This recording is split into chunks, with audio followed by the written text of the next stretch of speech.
నగదు తక్కువ బంగారం ఎక్కువ. BNR golden diamonds, Vijayawada, Bengaluru, Vizag. ప్రస్తుతం నాతో పాటు ఉన్నారు Telangana environment and forest and endowment minister rebel Konda Surekha గారు.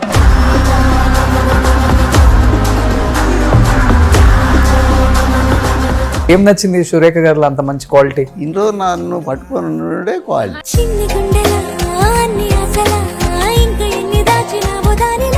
మా కిటికీకి అవతల సైడు వాలీబాల్ కోర్టు ఉండేది. వాలీబాల్ ఆడుకుంటా కలరింగ్ ఇచ్చేటోడు ఆ పక్కన. తర్వాత మాట్లాడుకోవడం స్టార్ట్ అయినాక మాత్రం నేను కాలేజ్కి వెళ్ళడమే మానేసిన. ఇద్దరం కలిసి డైరెక్ట్ ఐస్ క్రీమ్ పార్లరు. గుర్తుకొస్తున్నాయి.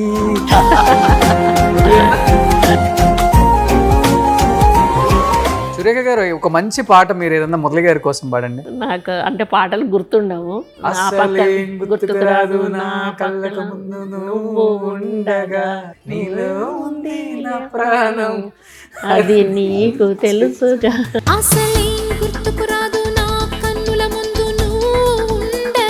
సేమ్ ఆ ప్రేమ, అనురాగం, ఆ అండర్స్టాండింగ్ కపుల్స్ మధ్య ఉండటం చాలా కష్టం, ఎస్పెషల్లీ రాజకీయాల్లో. నేను ఎవరికైనా ఏం అడ్వైజ్ ఇస్తా అంటే అన్న, ఒకరు కోపంతో ఉన్నప్పుడు ఒకరు శాంతంగా ఉండాలి, అప్పుడు సెట్ అవుతుంది. నేను ఇప్పటికీ మా అమ్మ పేరు మీద ఎవడు అడిగినా కూడా వానికి చేస్తాను. వాళ్ళ పేరు పెడతానంటే ఒక నిమిషంలో ఇచ్చేస్తా వెంటనే. నేను కూడా ఒక ఇల్లు కడదాం అనుకుంటున్నాను. ఒక 1000 గజాలలో అమ్మా నాన్న పేరు బోర్డులు ముందే రెడీ చేపిస్తానన్నా. చేస్తా. సో 1000 గజాలలో యాంకర్ రోషన్ కి వాళ్ళ అమ్మ వాళ్ళ నాన్న పేరు పెడతాను కాబట్టి ఇల్లు కట్టిస్తానని ఒప్పుకున్నా కొండా మురళి అన్న. 100% అన్న చేస్తాడు. కానీ ఇప్పుడు మీరు 2 శాఖలకి బాధ్యత వహిస్తున్నారు. మీరు ఈ శాఖ తీసుకున్న తర్వాత వచ్చిన మార్పులు ఏంటి కొండా సురేఖ గారు?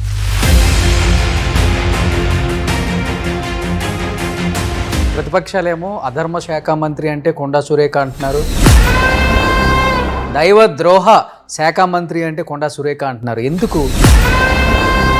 ఆ పార్టీ ఏంటంటే దేవుడితో రాజకీయం చేసే పార్టీ. దేవుని పెట్టుకొని రాజకీయం చేయడం అనేది సరైనది కాదు. బట్ బయట ఒక నానుడు ఉంది, కేవలం ఆ శాఖలకు మాత్రమే కొండా సురేఖ మంత్రి. ఆ శాఖల్లో ఉన్న అధికారులు మొత్తం కూడా సీఎం రేవంత్ రెడ్డి గారి కనుసైగల్లోనే పనిచేస్తుంటారు. ఆమెను అనగదొక్కే ప్రయత్నం అయితే ఎక్కువ జరుగుతుంది కాంగ్రెస్ పార్టీలో అనే నానుడికి ఏం చెప్తారు మీరు? లేదండి, తప్పండి. ఆయన ఏ రోజు కూడా, ఏ ఒక్క రోజు కూడా ఈ ఫైల్ ఏంటి, ఆ ఫైల్ ఏంటి అనేది అడిగిన సందర్భం లేదు. ఇప్పుడు పొంగులేటి శ్రీనివాస్ రెడ్డితో మీకు గొడవ క్లియర్ అయినట్టేనండి? గొడవేం లేదు, కొంత డిసప్పాయింట్ సడన్గా నాకు అన్ఎక్స్పెక్టెడ్గా జరిగే వరకు. బయట బాగా వినిపిస్తుంది, ఏ కాంగ్రెస్ లీడర్కి కూడా న్యాయం జరగట్లేదు, పాత టీడీపీ నాయకులకు మాత్రం ఇక్కడ న్యాయం జరుగుతుంది, పదవులు కూడా వాళ్ళకే వస్తున్నాయి. మీరేం చెప్తారు? కొంత ఉంది కానీ బయట చెప్పడం పద్ధతి కాదు. మీ లైఫ్లో మర్చిపోలేదు అంటే మీ మీద ఫైరింగ్. ఎస్. ఎన్ని రౌండ్లు ఫైరింగ్ చేశారు మీ మీద? 47 అన్న.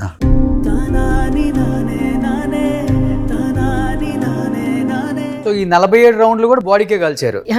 ఈ రిస్ట్లో ఉంటుంది, రైట్ రిస్ట్లో ఉంటుంది, ఇక్కడ ఒకటి ఉంటుంది, ఇక్కడ చిన్న మెదడు దగ్గర ఒకటి ఉంటుంది. ఇక్కడ నుంచి కొడితే నాకు ఇటు వచ్చింది.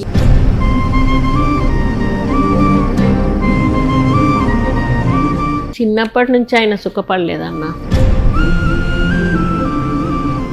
మాకు తెలియకపోయేదన్న 10 రోజులు ఎక్కడున్నాడు. మీరు చూసిన లీడర్స్లలో ది బెస్ట్ ముఖ్యమంత్రులు అంటే ఎవరి పేరు చెప్తారు మీరు? రాజశేఖర్ రెడ్డి. గారు. రాజశేఖర్ రెడ్డి అటువంటి మనిషి ఇక దొరకడన్న ఎవరికి. అంత మటుకు గ్యారంటీ చెప్తా.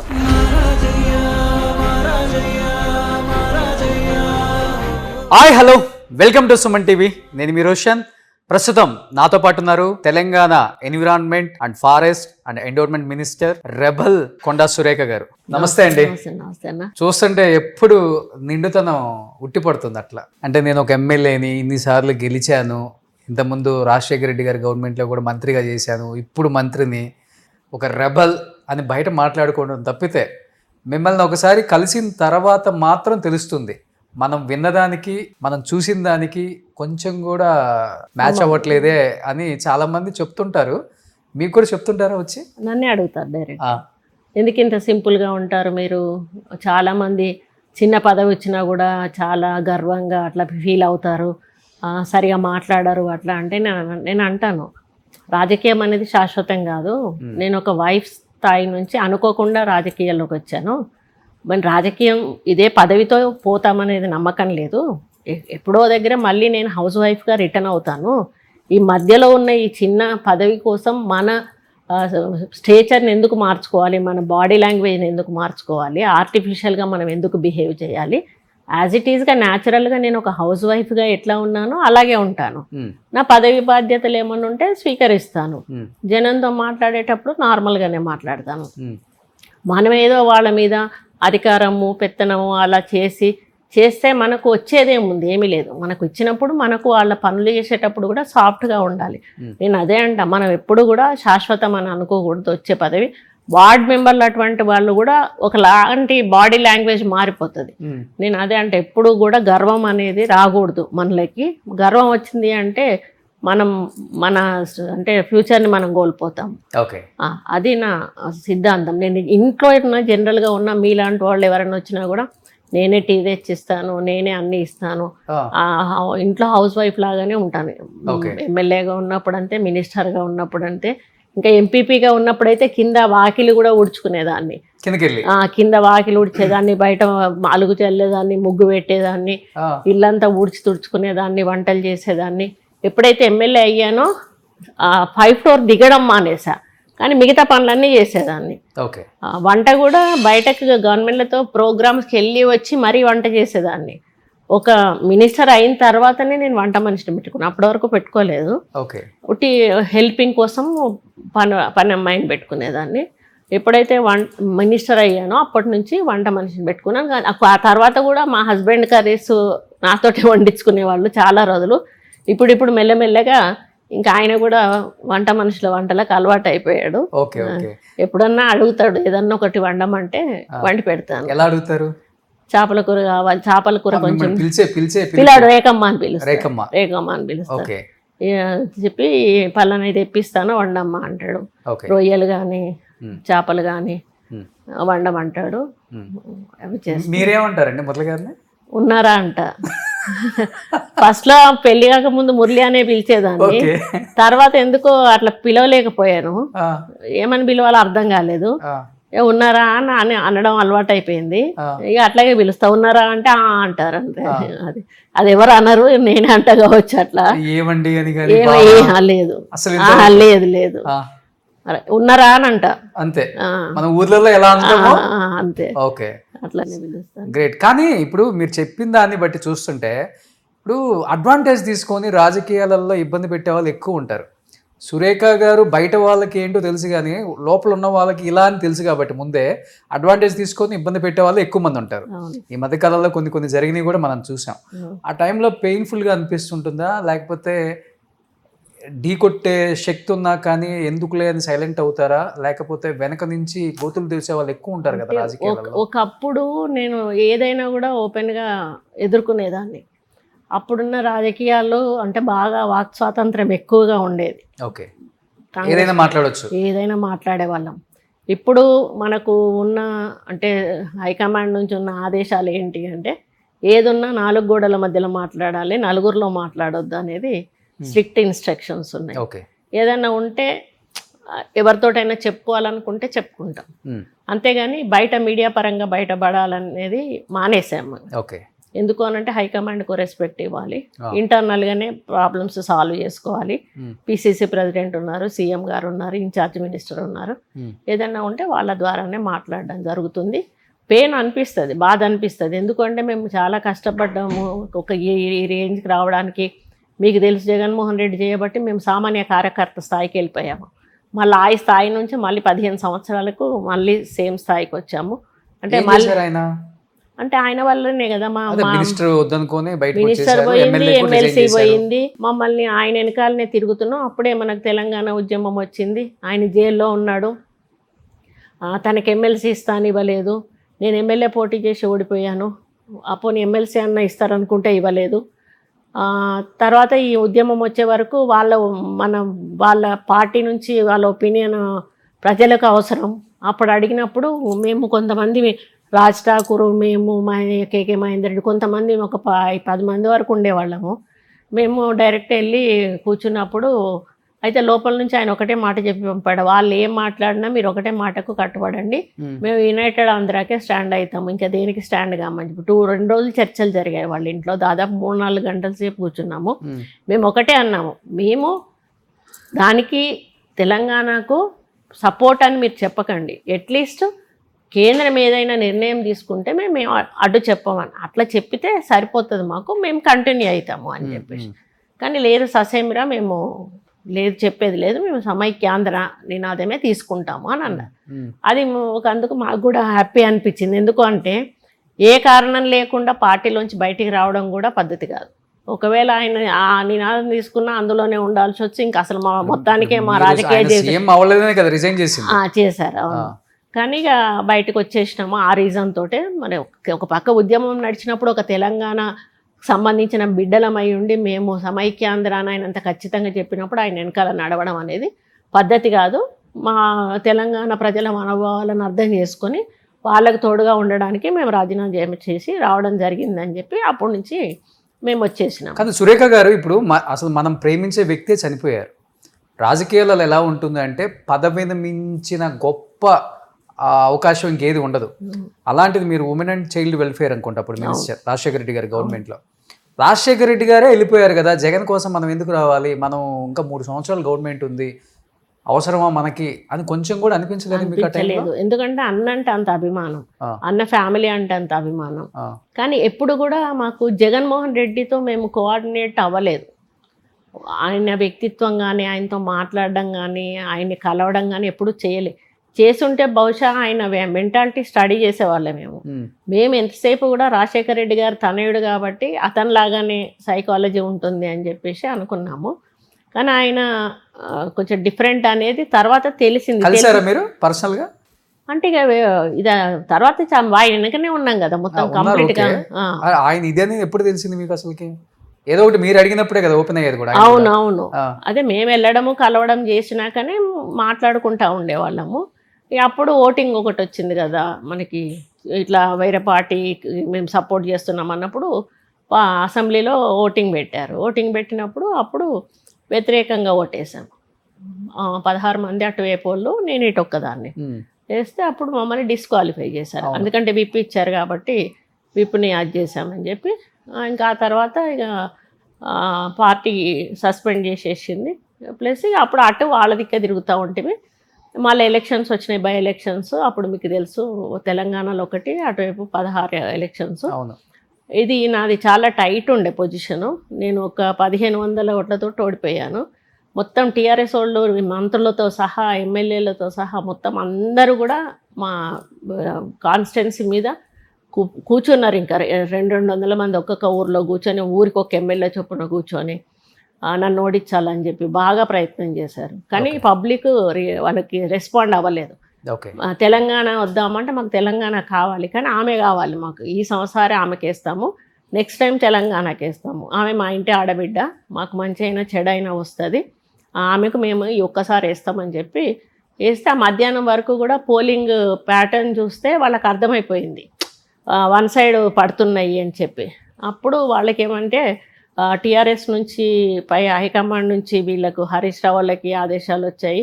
మళ్ళీ కాంగ్రెస్ నుంచి మన వెంకటరమణారెడ్డి ఉండే, ఆయన ప్రెసిడెంట్గా ఉన్నాడు, జిల్లా అధ్యక్షుడిగా. వీళ్ళకి ఫోన్స్ వచ్చినాయి అన్నట్టు, మీరు అదే మన చేతి గెలుస్తలేదు, సైకిల్ గెలుస్తలేదు, మనం కార్కి వేయాలి ఓటు. ఎందుకంటే ఫ్యాన్ అనేది గెలవద్దు, మళ్ళీ అక్కడ ఉనికి రావద్దు, వస్తే మళ్ళీ దెబ్బతింటుంది, ఉద్యమం దెబ్బతింటుంది అని చెప్పేసి వీళ్ళందరూ పూనుకొని మధ్యాహ్నం తర్వాత మెయిన్ లీడర్స్ వాళ్ళందరూ ఉంటారు కదన్న చాలామంది, వాళ్ళందరూ మెసేజ్లు పెట్టుకొని మొత్తం క్రాస్ ఓటింగ్ చేశారు. అందుకే జస్ట్ 1500 ఓట్లు, నాకు ఒక 800 ఓట్లు వస్తే నేను గెలిచేదాన్ని. అయితే నేను అసలు అప్పుడున్న మూమెంట్కి ఒక 30-25 వేల ఓట్ల డిఫరెన్స్ వస్తుంది అనుకున్నా. కానీ జనాలు మాత్రం మంచి అభిమానంతో వాళ్ళు మనస్ఫూర్తిగా ఓటేశారు. వాళ్ళు డబ్బులు ఎక్కువ పంచినా కూడా. అప్పుడు నాకు బయటకు వచ్చినాక ఓడిపోయినా అని బాధపడలే, నేను చాలా గర్వపడ్డా. ఎందుకు అనంటే మా అభిమానం ఇంత ఉందా, అసలు మా కొండా దంపతులు అంటే ఇంత అభిమానం ఉందా అంటే ఎప్పుడు కూడా జనరల్ ఎలక్షన్లలో తెలిసేది కాదు కదా. ఇండిపెండెంట్గా ఒక్కటే ఎలక్షన్ అయ్యే వరకు తెలంగాణలో దాన్ని అసలు ఎట్లా ఉంటుంది అనేది మాకు తెలిసింది. మేము ప్రచారానికి వెళ్ళినప్పుడు కానీ అట్లాంటప్పుడు వాళ్ళు చెప్పేవాళ్ళు అన్నట్టు. ఒక ఆమె దగ్గరికి వెళ్తే నువ్వు ఓటేస్తావా అమ్మ అంటే నీకేస్తా బిడ్డ, నేను హాస్పిటల్లో ఉంటే నాకు వచ్చి 2000 ఇచ్చి వెళ్ళావు, నువ్వు నాకు పిల్లి గారిస్తే నా దగ్గర డబ్బులు లేవు, అప్పుడు నువ్వు ఇచ్చిన డబ్బులతో మందులు కొనుక్కొని నేను బతికినా అని చెప్పేసి. ఒక ఆమె ఏమో వాళ్ళ ఊరికి వెళ్ళినప్పుడు లేదు ప్రచారానికి, పక్క ఊర్లో అయ్యేటప్పుడు వచ్చింది. నేను కింద దిగి నడిచెళ్తుంటే నాకు ఎదురొస్తూ ఉంది. సురేఖ వేది అనుకుంటూ వస్తుంటే నేనే అమ్మ సురేఖ, నువ్వా బిడ్డ, నువ్వే గెలుతావు బిడ్డ, నీకే ఓటేస్తా, ఏ ఊరవ్వ అంటే పక్క ఊరు పేరు. అదేంది నిన్న నేను అక్కడికి వచ్చినా కదా అంటే నేను అప్పుడు లేని బిడ్డ, అందుకే చూసిపోదామని ఇక్కడ దానికి వచ్చిన, నేను చచ్చిపోతే నన్ను కాలేయడానికి నువ్వు రావాలి కదా, అందుకే నీకేస్తా అన్నాను. ఇంకొక ఆయన దగ్గరికి వెళ్ళి పెద్ద మనిషి, ఆయన తాడు పేనుకుంటా నా మొహం కూడా చూస్తలేడు. తాత నీ ఓటు ఎవరికి అని అన్నా. ఇంకెవరికి, కొండ సురేఖకి వేస్తా అన్నాడు. అంటే కొండ సురేఖ గుర్తు మారింది కదా తాత అన్న. కొండ సురేఖ ఏ గుర్తుకు నిలబడితే నేను ఆ గుర్తుకు వేస్తా అన్నాడు. అప్పుడు నేనే తాత కొండ సురేఖనంటే, నువ్వా బిడ్డ గెలుతావు పో, నీకే రంది లేదు, మేము ఉన్నాం, మేము వేస్తాం. ఇట్లాంటి అనుభవాలు. ఒక ఆమెమో మాకు మనమడు 21st డేకి వచ్చి ఉయ్యాలు వేసామని, ఒక ఆమెమో నా బిడ్డ శారీ ఫంక్షన్కి వచ్చి, అంటే నాకు ఏంటంటే ఊర్లలో వాళ్ళు కొంచెం లేట్గా తయారవుతారు కదా, ఈ టైంలో నేను పోయే వరకు రాకపోతే లోపలికి వెళ్ళిపోయి పిల్లల్ని తయారు చేయడం, పెళ్లి పిల్లల్ని తయారు చేయడం, వాళ్ళకి జడలేయడం, చీరలు కట్టడం, ఇట్లాంటివన్నీ చేస్తా అన్నట్టు నేను. వాళ్ళు నా బిడ్డకు జడేసినావు, నువ్వు నా బిడ్డ పెద్ద మనిషి అయినప్పుడు వచ్చి జడేసినావు, లేకపోతే పెళ్లి కూతురు నా బిడ్డ పెళ్ళికి చీర కట్టినావు, ఇట్లాంటివన్నీ చెప్తుంటే, చనిపోయినప్పుడు వచ్చి డబ్బులు ఇచ్చినావు, ఇవి చెప్తుంటే నేను అనుకున్నా ప్రజలు గుర్తుపెట్టుకోరు కావచ్చు అనుకున్నా. కానీ అప్పుడు అర్థమైంది, అంటే మనం ఇచ్చిన, అంటే హెల్ప్ చేసిన కుటుంబం అనేది ఎప్పుడూ మర్చిపోదు అని చెప్పేసి. అట్లా నాకు చాలా ఎక్స్పీరియన్స్ అయింది. అంతకుముందు మా ఆయన డబ్బులు ఇవ్వమంటే ఈయనేంటి ఊరికే పంచమంటున్నాడు అనుకునేది. అప్పటి నుంచి మా ఆయన 1000 ఇవ్వమంటే 2000 ఇవ్వడం అలవాటు చేసుకున్నాను. అంటే దాని ఎఫెక్ట్ అనేది ప్రజల్లో ఉంటుంది, వాళ్ళు మర్చిపోలేరు అని చెప్పేసి. నిన్న వెళ్ళాను ఒక మెటర్నిటీ హాస్పిటల్, 2 పిల్లలు కవల పిల్లల్ని ఇద్దరిని ఇట్లా ఎత్తుకుంటే వాళ్ళ అమ్మమ్మ నానమ్మ సంతోషపడుతున్నారు. నా మన్మరాళ్ళు ఎంత అదృష్టవంతులు, మా మేడం చేతిలోకి పోయారు, మా మేడం ఎత్తుకుంది అని చెప్పి. అంటే చాలా అభిమానం ఉంటుంది మహిళలలో, ఇంకెక్కువగా ఉంటుంది నా మీద అభిమానం. ఎందుకంటే వాళ్ళతో చాలా ఫ్రెండ్లీగా మూవ్ అవుతాను. ఇంకా ఓల్డ్ ఏజ్ పీపుల్ అయితే చాలా, అంటే ఇక పోగానే హత్తుకుంటారు. వాళ్ళ బలం మన దగ్గర ఉండదు, విడిపించుకుందామన్నా విడిపించుకోలేము, అంత గట్టిగా హక్ చేసుకుంటారు వాళ్ళు. కానీ కొండ సురేఖ గారు ఇప్పుడు రాజశేఖర రెడ్డి గారి గవర్నమెంట్లో, ఇదే కాంగ్రెస్ గవర్నమెంట్లో మంత్రిగా ఉన్నారు. ఇప్పుడు రేవంత్ రెడ్డి గారు ముఖ్యమంత్రిగా ఇదే కాంగ్రెస్ గవర్నమెంట్లో మంత్రిగా ఉన్నారు. ఏది హ్యాపీనెస్? ఒక కుటుంబం, నా వాళ్ళు, ముఖ్యమంత్రి కూడా నా అన్నలాగా అనిపించిన పర్సన్ అంటే ఎవరని చెప్తారు? అంటే ఇద్దరికి ఏం డిఫరెన్స్ చెప్తారు అసలు మీరు? అంటే రాజశేఖర్ అన్న మెంటాలిటీ వేరు. రాజశేఖర్ అన్న అంటే ఆయన ఓపెన్ హార్టెడ్, బాగా ఎక్స్పీరియన్స్డ్, ప్లస్ మా కుటుంబంతో ఎక్కువ అనుబంధం ఉన్నటువంటి వ్యక్తి. ఆయన దగ్గర మాకు కొంచెం స్వాతంత్రం ఎక్కువగా ఉండేది, ఎందుకంటే మొదటి నుంచి ఉన్నాం కాబట్టి. కొంచెం రేవంత్ అన్న అంటే అంత స్వాతంత్రం ఉండదు, కానీ అడుగుతాము, మేము ఏమైనా అడుగుతాం. కానీ రాజశేఖర్ అన్న అడిగినంత స్వతంత్రంగా రేవంత్ అన్నను అడగడం కొంచెం అది ఇబ్బందే మనకు. కానీ తప్పదు, మనమే ఎన్నుకున్నాము, మన పార్టీని గెలిపించాడు. ఈరోజు సీఎం కావాలని కోరుకున్నదాన్ని నేను, పిసిసి ప్రెసిడెంట్ కావాలని కోరుకున్నదాన్ని నేను. కాబట్టి అడుగుతాము, అన్నీ కూడా అడుగుతాము, కానీ అంత ఫ్రీగా అడగలేము కొంచెం, అంతే తప్పితే. అన్న కూడా మంచోడు, ఏది కావాలన్నా చేస్తాడు, కాదు అనడు, ఆఫీసర్స్కు చెప్తాడు, ఏదన్నా అంటే కూడా చెప్పమంటాడు. అట్లేం లేదు, కానీ అట్లా సైకలాజికల్ అంతే, కానీ మాకేం డిఫరెన్స్ అయితే ఏమనిపించదు. Okay okay. అంటే ఇప్పుడు రీసెంట్గా బట్టి గారి అబ్బాయి సూర్య పెళ్ళిలో, అంటే ఫర్ ద ఫస్ట్ టైం ఎప్పుడో చూసాం, అంటే విన్నాం, చూడలే అప్పుడు ఎంత డిజిటల్ మీడియా లేదు కాబట్టి తెలియదు పెళ్ళిళ్ళు ఎలా జరుగుతాయో. ఒక డిప్యూటీ సీఎం ఇంట్లో పెళ్ళైతే సీఎం భార్య గారు, పిల్లలు, లేకపోతే మీరు, లేకపోతే సీతక్క, లేకపోతే రాజ్ ఠాగూర్ వాళ్ళ వైఫ్, అంటే అన్ని రకాల శాఖలకు సంబంధించిన మంత్రులు, వాళ్ళ భార్యలు, పిల్లలు, ఆంధ్ర సైడ్ ఉన్న వాళ్ళు కూడా వచ్చారు కదా. ఎప్పుడు జరగల, ఫర్ ద ఫస్ట్ టైం అది. అంటే ఇంటో హల్దీ అప్పుడు కానీ, పసుపు కొట్టినప్పుడు, లేకపోతే చిన్న చిన్న ఫంక్షన్స్ కూడా ఏమనిపించింది గెట్ టుగెదర్ అదంతా చూసినప్పుడు? చాలా హ్యాపీగా అనిపించింది. ఎందుకు అని అంటే అట్లాంటి అకేషన్స్ చాలా తక్కువ వస్తాయి. ఆ అకేషన్స్కి అన్నిటికీ అందరినీ పిలవరు. ఏది మ్యారేజ్కి వెడ్డింగ్కి మాత్రమే పిలుస్తారు. కానీ మార్వాడీస్ అంటారు కదా, మార్వాడీస్ ఎందుకంటే కాంగ్రెస్ లో దూరం దూరం దూరం అందరికి ఒకరికొకరికి పొంతం లేదు. ఈ కాంగ్రెస్ గవర్నమెంట్ లో ఒకరికొకరు అంతా రైవల్రీ, శత్రుత్వం ఎక్కువ అన్నారు కాబట్టి ఎగ్జాంపుల్ అడిగాను. అంటే కొంత క్రియేషన్ ఉందన్న. ఇప్పుడు ఈ మనకి సోషల్ మీడియాలో అన్నీ కరెక్ట్ కావు. కొంతమంది ఇక పేర్లు చెప్పడం అవసరం లేదు, కానీ అసలు విషయానికి సంబంధం లేని మాట్లాడుతూ ఉంటారు. మనం వాళ్ళని కట్ చేసినాం అనుకోండి, వాళ్ళ పేరును బయటికి తీసుకొచ్చి ఏదో గొప్పోళ్ళని చేసినాం అవుతామని నేను చాలా వరకు వాటికి రియాక్షన్ కూడా మేము. ఎందుకు అని అంటే అది అసలు మనకు విషయమే కాదు, అది కాని విషయాన్ని వాళ్ళు ఏదో ఎక్స్పోజ్ చేస్తారు. కొంతమంది కొన్ని నిజాలు మాట్లాడతారు, అయినా కూడా మేము మాట్లాడము. ఎందుకంటే ఏదైనా మళ్ళీ మనం రిప్లై ఇస్తే మళ్ళీ దానికి ఇంకొక రిప్లై వస్తుంది. అందుకని మేము వదిలేస్తాం. యూట్యూబర్స్లు చేసినవన్నీ కూడా మేము వదిలేస్తాము. ఏదైతే ఉందో అందరూ కూడా పిలువరు అన్ని పెళ్ళిళ్ళకు. జస్ట్ పెళ్లి కూతురుకు కూడా కొంతమందే పిలుస్తారు. ఓన్లీ పెళ్ళికి మాత్రమే 90% పెళ్ళికే పిలుస్తారు. బట్ అన్న ప్రతిదానికి పర్సనల్గా వచ్చి ఇచ్చాడు ఇంటికి కార్డు. అది గ్రేట్. ఎందుకంటే ఆయన ఒక డిప్యూటీ సీఎంగా he can send the card with anyone and ఫోన్లో మెసేజ్ చేయడమో ఫోన్లో మాట్లాడి చెప్పడమో చేయొచ్చు. ఆయన వచ్చినప్పుడు నాకే ఇబ్బంది అనిపించింది. అన్న మీరెందుకు వచ్చారు, మీరు ఒక మాట ఇట్లా కాకితో కబురు పంపిస్తే నేను వస్తా కదా అంటే, లేదు అట్లా ఉంటుంది అట్లా కాదు అని. తను ఫస్ట్ వచ్చినప్పుడు భార్య తను వచ్చి బట్టలు పెట్టి వెళ్ళారు ఎంగేజ్మెంట్ అప్పుడు, పెళ్ళప్పుడు తను ఒక్కడే వచ్చి వెళ్ళాడు. అది నాకు చాలా హ్యాపీగా అనిపించింది. ఎందుకంటే ఇప్పటికీ మనం ఈ కల్చర్ ఏది వాట్సాప్ కల్చర్ ఎక్కువైపోయింది కదా ఇన్విటేషన్లలో, కానీ ఆయన అట్లా తీసుకోలేదు.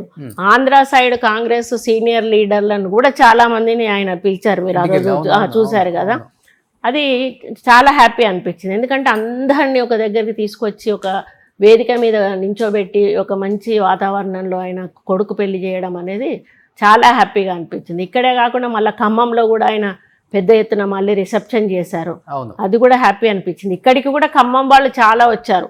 స్టేజ్ మీద పాపం బాగా డిస్టర్బెన్స్ అయింది ఆయనకి. అసలు కరెక్ట్ ఫొటోస్ కూడా తీసుకోలేనటువంటి పరిస్థితి ఉంది. ఎందుకంటే ఇప్పుడు సీఎం గారి వైఫ్ గీత గారు కావచ్చు, డిప్యూటీ సీఎం గారి వైఫ్ నందిని గారు కావచ్చు, వీళ్ళిద్దరు అసలు మాట్లాడుకోరు.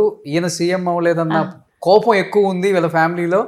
ఒక ఇంటర్వ్యూలో కూడా ఆమె బయటపడి అంటే ఓపెన్ అయ్యారు నందిని గారు. సో వీళ్ళిద్దరు కూడా అసలు పెద్దగా మాట్లాడుకున్న సందర్భాలు, ఎక్కడ కలిసిన సందర్భాలు కూడా మనం చూడలేదు.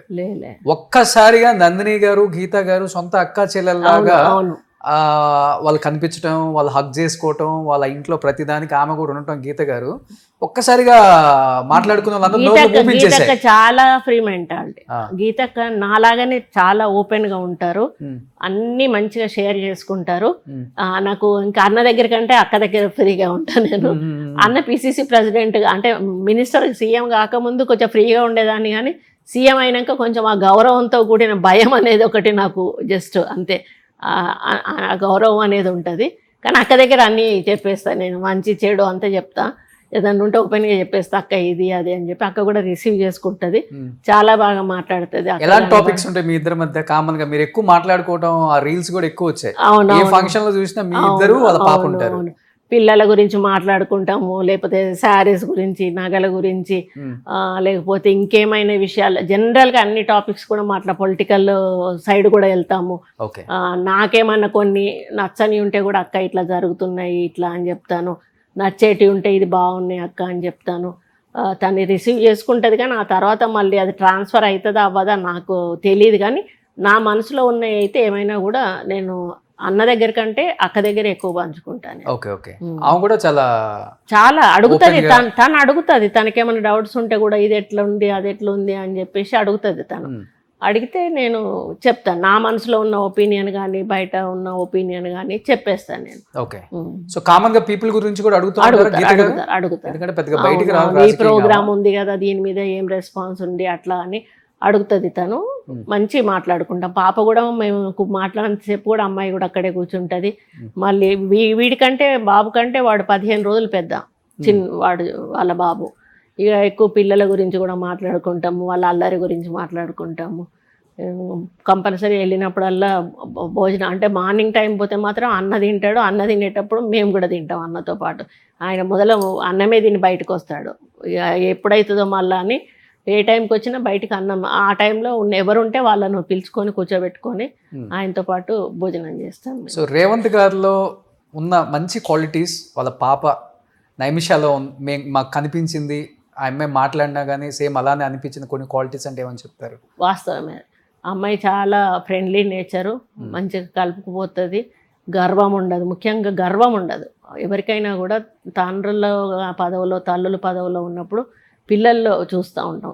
ఇప్పుడు చూడండి కొంతమంది, ఇప్పుడు మొన్న జరిగిన ఇష్యూలు కొన్ని ఉన్నాయి కదా, ఎవరి బలం చూసుకొని చేస్తారు? తండ్రికి ఉన్న పదవి బలం చూసుకొని చేస్తున్నారు. అట్లా చేస్తే ఎవరు దెబ్బతింటారు? మన మన మన రాజకీయం దెబ్బతింటుంది. కానీ మేము మాకేమనిపిస్తుంది అంటే మాకు ఆడపిల్లలు ఉండడం అదృష్టం ఏమో అనిపిస్తుంది. మగపిల్లలు ఉంటే సన్స్ట్రోక్స్ ఉంటాయి రాజకీయాల్లో. ఓకే, అందుకని ఆ అమ్మాయి కూడా చాలా ఫ్రీగా ఉంటుంది, మంచి మాట్లాడుతుంది, అన్నీ డిస్కస్ చేస్తుంది అమ్మాయి కూడా. కానీ మంచిగా ఇంట్లో లోపలికి వెళ్తే హాల్లో చాలాసేపు కూర్చొని ఇవే డిస్కషన్ చేస్తూ ఉంటాం. ఓకే, చెప్పాలంటే ఓపెన్ గా మాట్లాడుకునే వాళ్ళు ఉన్నట్టుగా మాట్లాడుకునే వాళ్ళకి సింక్ అవుతుంది. అవును, సేమ్ అంటే గీతక్క చాలా ఓపెన్, అంతకంటే ఓపెన్ కూడా పాప కూడా ఓపెన్. ఈవెన్ వాళ్ళ అల్లుడు కూడా అక్కడ వస్తాడు, ఆయన కూడా చాలా బాగా ఇంటర్వ్యూన్ అవుతాడు, మాట్లాడతాడు, బాగుంటాడు. వాళ్ళ బ్రదర్స్ వస్తుంటారు, వాళ్ళు మాట్లాడుతూనే ఉంటారు, అందరు కూడా మంచిగా పలకరిస్తారు. ఆ ఇంట్లోకి వెళ్తే చాలా గౌరవంగా ఉంటుంది మాకు కూడా. సో మధ్యలో న్యూస్లో వచ్చేయండి కొంచెం అంటే చెప్పాలంటే ఇంకా రాజశేఖర్ అన్న ఉన్నప్పుడే మేము అంత ఫ్రీగా లోపలికి వెళ్ళే వాళ్ళం కదా, అంటే అన్నే ఆఫీస్కి వచ్చి కలిసేవాడు కాబట్టి ఇంట్లో మాకు ఎర్లీ మార్నింగ్స్ 5 o'clock దర్శనాలు అయినప్పుడే మేము ఇంట్లోకి వెళ్ళి ఫ్రీగా మాట్లాడేవాళ్ళం. రెగ్యులర్గా మాట్లాడాలి అని అంటే ఓన్లీ క్యాంప్ ఆఫీసులో. ఇప్పుడు అన్న క్యాంప్ ఆఫీస్ అదే కాబట్టి మాకు అదే ఇల్లు కాబట్టి మాకు ఈ అవకాశం ఉన్నది అన్నట్టు, లోపలికి వెళ్ళే అవకాశం. సో ఇప్పుడు మనకి సరస్వతి పుష్కరాలు రాబోతున్నాయి, నిన్న స్టార్ట్ అయినాయి. సో గోదావరి పుష్కరాలను మించి ఉంటుందని కూడా ఒక కామెంట్ చేశారు కదా. అవును. సో అంటే నిన్న స్టార్ట్ అయింది, ఆల్రెడీ చూసాం, మీరు కూడా వెళ్ళొచ్చారు. ఎలా ఉంది అసలు ఇప్పుడు? చాలా అంటే చాలా బాగా ఉందండి. అక్కడ అరేంజ్మెంట్స్ అయితే నిన్న స్వామి గారు చూసి ఆయన ఆశ్చర్యపోయారు. అసలు ఇంత ఘనంగా ఎట్లా ఏర్పాట్లు చేయగలిగారు అని ఆయన అయితే చాలా ఓపిక్గా స్నానం ఆచరించేటప్పుడు చేసే పూజలు కానీ, తర్వాత ఆయన ప్రవచనాలు కానీ, అక్కడ స్నానం చేసిన దగ్గర కొన్ని ప్రవచనాలు ఇచ్చారు, మళ్ళీ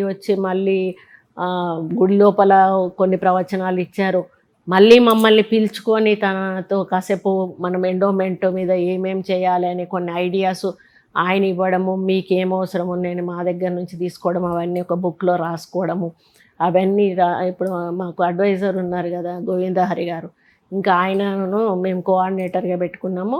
ఆయన మన హిందూ ధార్మికతను ఇంకెట్లా తీసుకెళ్ళాలి ముందుకు అనేది చాలా వివరంగా చెప్పారు.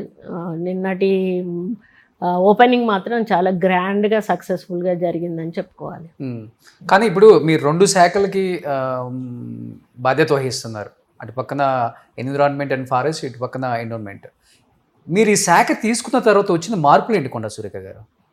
అంటే 10 సంవత్సరాల తర్వాత గవర్నమెంట్ వచ్చింది కాబట్టి మీరు ఆ ఉమ్మడి ఆంధ్రప్రదేశ్లో ఉన్నప్పుడు మంత్రి, బట్ ఇప్పుడు డివైడ్ అయిన తర్వాత వచ్చిన మార్పులు, లేకపోతే మీరు ఆ మార్పులకు తగ్గ సీఎం గారి దగ్గర తీసుకెళ్ళి ఇంకా చేంజెస్ ఏం చేయగలిగారు అసలు? ఇప్పుడు ఎండోమెంట్ అంటే దాదాపుగా ముఖ్యమంత్రి గారి ఇన్వాల్వ్మెంట్ ఏమీ ఉండదు, మా దగ్గరే ఉంటుంది. ఏదన్నా తప్పనిసరి అయిన ఫైల్స్ కొన్ని మాత్రం ముఖ్యమంత్రి గారి దగ్గరికి వెళ్తాయి. దాదాపుగా మేము ఎండోమెంట్లో చాలా అంటే చాలా మార్పులు తీసుకొచ్చాము. అంతకుముందు అసలు ఏం జరుగుతుంది ఏది అని పట్టించుకున్న పాపాన పోలేదు. ఆఫీసులో కట్టలుగా ఫైల్స్ పడిపోయి ఉన్నాయి, జిల్లాలలో ఎవరేం చేస్తున్నారు అనేది అర్థం కాదు, టెంపుల్స్లో ఈవోలు ఏం చేస్తున్నారు అనేది అసలు అంతా ఒక మాయాజాలంగా ఉండింది. దాన్ని ఒక్కొక్కటి మేము ప్రక్షాళన చేసుకుంటూ, ఇప్పుడు ఏంటంటే ముందుగా ఈవోకు చెక్ పవర్ ఉంటే మిస్యూజ్ అవుతుంది అమౌంట్. అప్పుడు ఏమైందంటే మొత్తం చెక్ పవర్ అంతా ఈవోకే ఉండేది. వాళ్ళు ఎంతన్నా తీసుకోవచ్చు, ఎంతన్నా వర్క్కు పెట్టుకోవచ్చు, ఏమన్నా చేయొచ్చు. దానికి మళ్ళీ ఆడిటు అది ఇది ఎక్కడ కూడా మాకు చేసిన సందర్భాలు కనపడలేదు. మేమేం చేసామంటే అది డీసెంట్రలైజ్డ్ ఉండే, దాన్ని సెంట్రలైజ్డ్ చేసాము. చేసి 10 లక్షల వరకే ఈవోకి పరిమితి. 10 లక్షలు దాటిన ఏ ఫైల్ అయినా కూడా కమిషనర్ గారి దగ్గరికి రావాలి. అంతకుముందు టెంపుల్స్కి సరిగా కమిటీ లెవెల్ వేయలేదు. ఇప్పుడు ప్రతి నియోజకవర్గంలో ప్రతి టెంపుల్కి కూడా కమిటీ వేస్తూ ఉన్నాం. అంతకుముందు CGF కింద వాళ్ళు ఎప్పుడు కూడా లాస్ట్లో వెళ్ళేటప్పుడు SDF నుంచి ఇచ్చి వెళ్ళారు, కోట్ల రూపాయలు ఇచ్చి వెళ్ళారు. కానీ మా ముఖ్యమంత్రి రాగానే అవి క్యాన్సిల్ చేశారు. అంటే లెక్క పత్రం లేకుండా ఇచ్చేశారు అన్నట్టు. అవన్నీ క్యాన్సిల్ చేసి మాకు 10 కోట్లు SDF కింద డెవలప్మెంటల్ ఫండ్స్ కాన్స్టిట్యున్సీకి ఇచ్చారు. ఇప్పుడు మేమేం చేస్తున్నామంటే రిపోర్ట్ తెప్పించుకుంటున్నాం. ఎవరైనా పెడితే వాళ్ళకి రిపోర్ట్ తెప్పించుకొని అక్కడ ఎంత అవసరం ఉంది ఏంది వాళ్ళ ద్వారా తెప్పించుకున్న తర్వాతనే మేము శాంక్షన్స్ ఇస్తున్నాము. పనులు కూడా చాలా వరకు నడుస్తున్నాయి. దాదాపు 300 కోట్ల రూపాయలు టెంపుల్స్, అంటే చిన్న చిన్న ఊర్లలో ఉండే టెంపుల్స్ కానీ కొన్ని పెద్ద టెంపుల్స్కి ఏమైనా రిపేర్స్ ఉంటే కానీ అట్లాంటివి మేము చేయడం జరుగుతూ ఉన్నది. ఇక ముఖ్యమంత్రి గారు మీరు చూసారు, ఇప్పుడు సరస్వతి పుష్కరాలకు లాస్ట్ టైము 110 కోట్లు ఏమో చేశారు. ఇప్పుడు 30 కోట్లు రిలీజ్ చేశారు. బాసరకు చేశారు, భద్రాచలం చేశారు, వేములవాడకు చేశారు, కాళేశ్వరం చేశారు. ఇప్పుడు ఇవన్నీ కూడా మనకు రేపు గోదావరి పుష్కరాలలో కావలసిన పనులు అవి కూడా త్వరలోనే పని స్టార్ట్ చేస్తాం. నెక్స్ట్ పుష్కరాల వరకు కూడా ఆది పుష్కరాలు అంటారు, మళ్ళీ వాటికి అంత్య పుష్కరాలు ఉంటాయి. ఆ తర్వాత ఇప్పుడు ఆ గోదావరి పుష్కరం వచ్చినాక నెక్స్ట్ కృష్ణా పుష్కరం వస్తుంది. కృష్ణా పుష్కరం తర్వాత గోదావరి అంత్య పుష్కరాలు వస్తాయి, మళ్ళా కృష్ణ అంత్య పుష్కరాలు వస్తాయి. మళ్ళీ సమ్మక్కది నేను వచ్చినాక నా అదృష్టం ఇది ఇప్పటికి 2 సార్లు అయిపోయినాయి. మళ్ళీ 3వ టర్మ్ కూడా మళ్ళీ సమ్మక్క వస్తుంది నా పీరియడ్లో. ఇప్పుడు ఇది నిజంగా కూడా పుష్కరాలు అనేటివి, పుష్కరకాలం మీకు తెలుసు కదా, 12 సంవత్సరాలలో వచ్చేటివి ఈ 5 సంవత్సరాలలో సెట్ అవ్వడము, నేనున్న కాలంలో జరగడము అనేది అది నాకు చాలా హ్యాపీగా అనిపిస్తుంది. అది నిజంగా నేను చేసుకున్నా. కానీ మీరే ఇన్ని కార్యక్రమాలు చేపడుతున్నాం అని చెప్తున్నారు, కానీ ప్రతిపక్షాలేమో అధర్మ శాఖ మంత్రి అంటే కొండా సురేఖ అంటున్నారు, దైవ ద్రోహ శాఖ మంత్రి అంటే కొండా సురేఖ అంటున్నారు. ఎందుకు అంటే ఒక పార్టీని అంటారు. వాళ్ళకి ఏంది అంటే వాళ్ళకు పార్టీలు అంటే ఆ పార్టీ ఏంటంటే దేవుడితో రాజకీయం చేసే పార్టీ. దేవుని పెట్టుకొని రాజకీయం చేయడం అనేది సరైనది కాదు. వాళ్ళ వాస్తవాలు ఇప్పుడు నేను ఒకటి అడుగుతాను, మీకు అంత ప్రేమ ఉంటే ఒక్కొక్క టెంపుల్కి సెంట్రల్ నుంచి ఇంత ఫండ్ అని చెప్పి రిలీజ్ చేసి పోనీ మీకు ఆ దేవుడే కావాలనుకుంటే ఆ దేవుడికే చేయండి. ఇప్పుడు భద్రాచలానికి ₹1 ఇప్పటి వరకు మీరు తీసుకురాలేదే. భద్రాచలానికి మా ముఖ్యమంత్రి గారు ఇచ్చారు కదా 300 కోట్ల వరకు. మరి మీరెందుకు తెస్తలేరు? మాట్లాడమంటే చాలా మాట్లాడవచ్చు, కానీ మేము బ్రాహ్మణులకు కానీ ఈరోజు బ్రాహ్మణులు రిటైర్ అయితే డబ్బులు వచ్చేవి కావు, చనిపోతే డబ్బులు వచ్చేవి కావు, వాళ్ళ ఇంట్లో ఏదైనా కార్యక్రమం తీసుకుందామన్నా డబ్బులు వచ్చేవి కావు. ఈరోజు మేము బ్రాహ్మణ పరిషత్ నుంచి వాళ్ళందరికీ కూడా చనిపోతే పెన్షన్ ఉంటుంది కదా, పెన్షన్ రిటైర్మెంట్ పెన్షన్ 4 లక్షలు ఇస్తాము. చనిపోతే ఆ కుటుంబానికి ఒక 2 లక్షలు 3 లక్షలు ఇస్తాము. ఈ 4 లక్షలను కూడా 8 లక్షలు చేయాలనుకుంటా ఉన్నాము. ఒడుగు చేసుకుంటే వాళ్ళు లోన్ తీసుకోవచ్చు, పెళ్లి చేసుకుంటే లోన్ తీసుకోవచ్చు, కుటుంబం చదువుకోవడానికి పిల్లలకు లోన్ తీసుకోవచ్చు, ఇల్లు కట్టుకోవడానికి లోన్ తీసుకోవచ్చు. ఇట్లా మేము ప్రతి దానికి కూడా వాళ్ళకు అవకాశం పెట్టాము. మేము వచ్చిన తర్వాత చాలా హ్యాపీగా ఉన్నారు అయ్యగారులు అయితే. ఇంకా మేము అడ్మినిస్ట్రేషన్ సైడ్ వస్తే కూడా ఎప్పటి నుంచో పెండింగ్ ఉన్నటువంటి ట్రాన్స్ఫర్స్ కానీ అవి కానీ ఇవి కానీ ఇప్పుడు 190 పోస్టులు కూడా మళ్ళీ కొత్తగా శాంక్షన్ అయినాయి. వాటికి కూడా నోటిఫికేషన్ అయ్యాలి. అన్ని ఫైళ్ళు దుమ్ము దులిపి వాటిని ఇప్పుడు అన్నిటిని కూడా మేము అమలు చేసే కార్యక్రమం చేస్తూ ఉన్నాం. కాబట్టి మేము ఊరికే చెప్పుకోవాల్సిన అవసరం మాకు లేదు.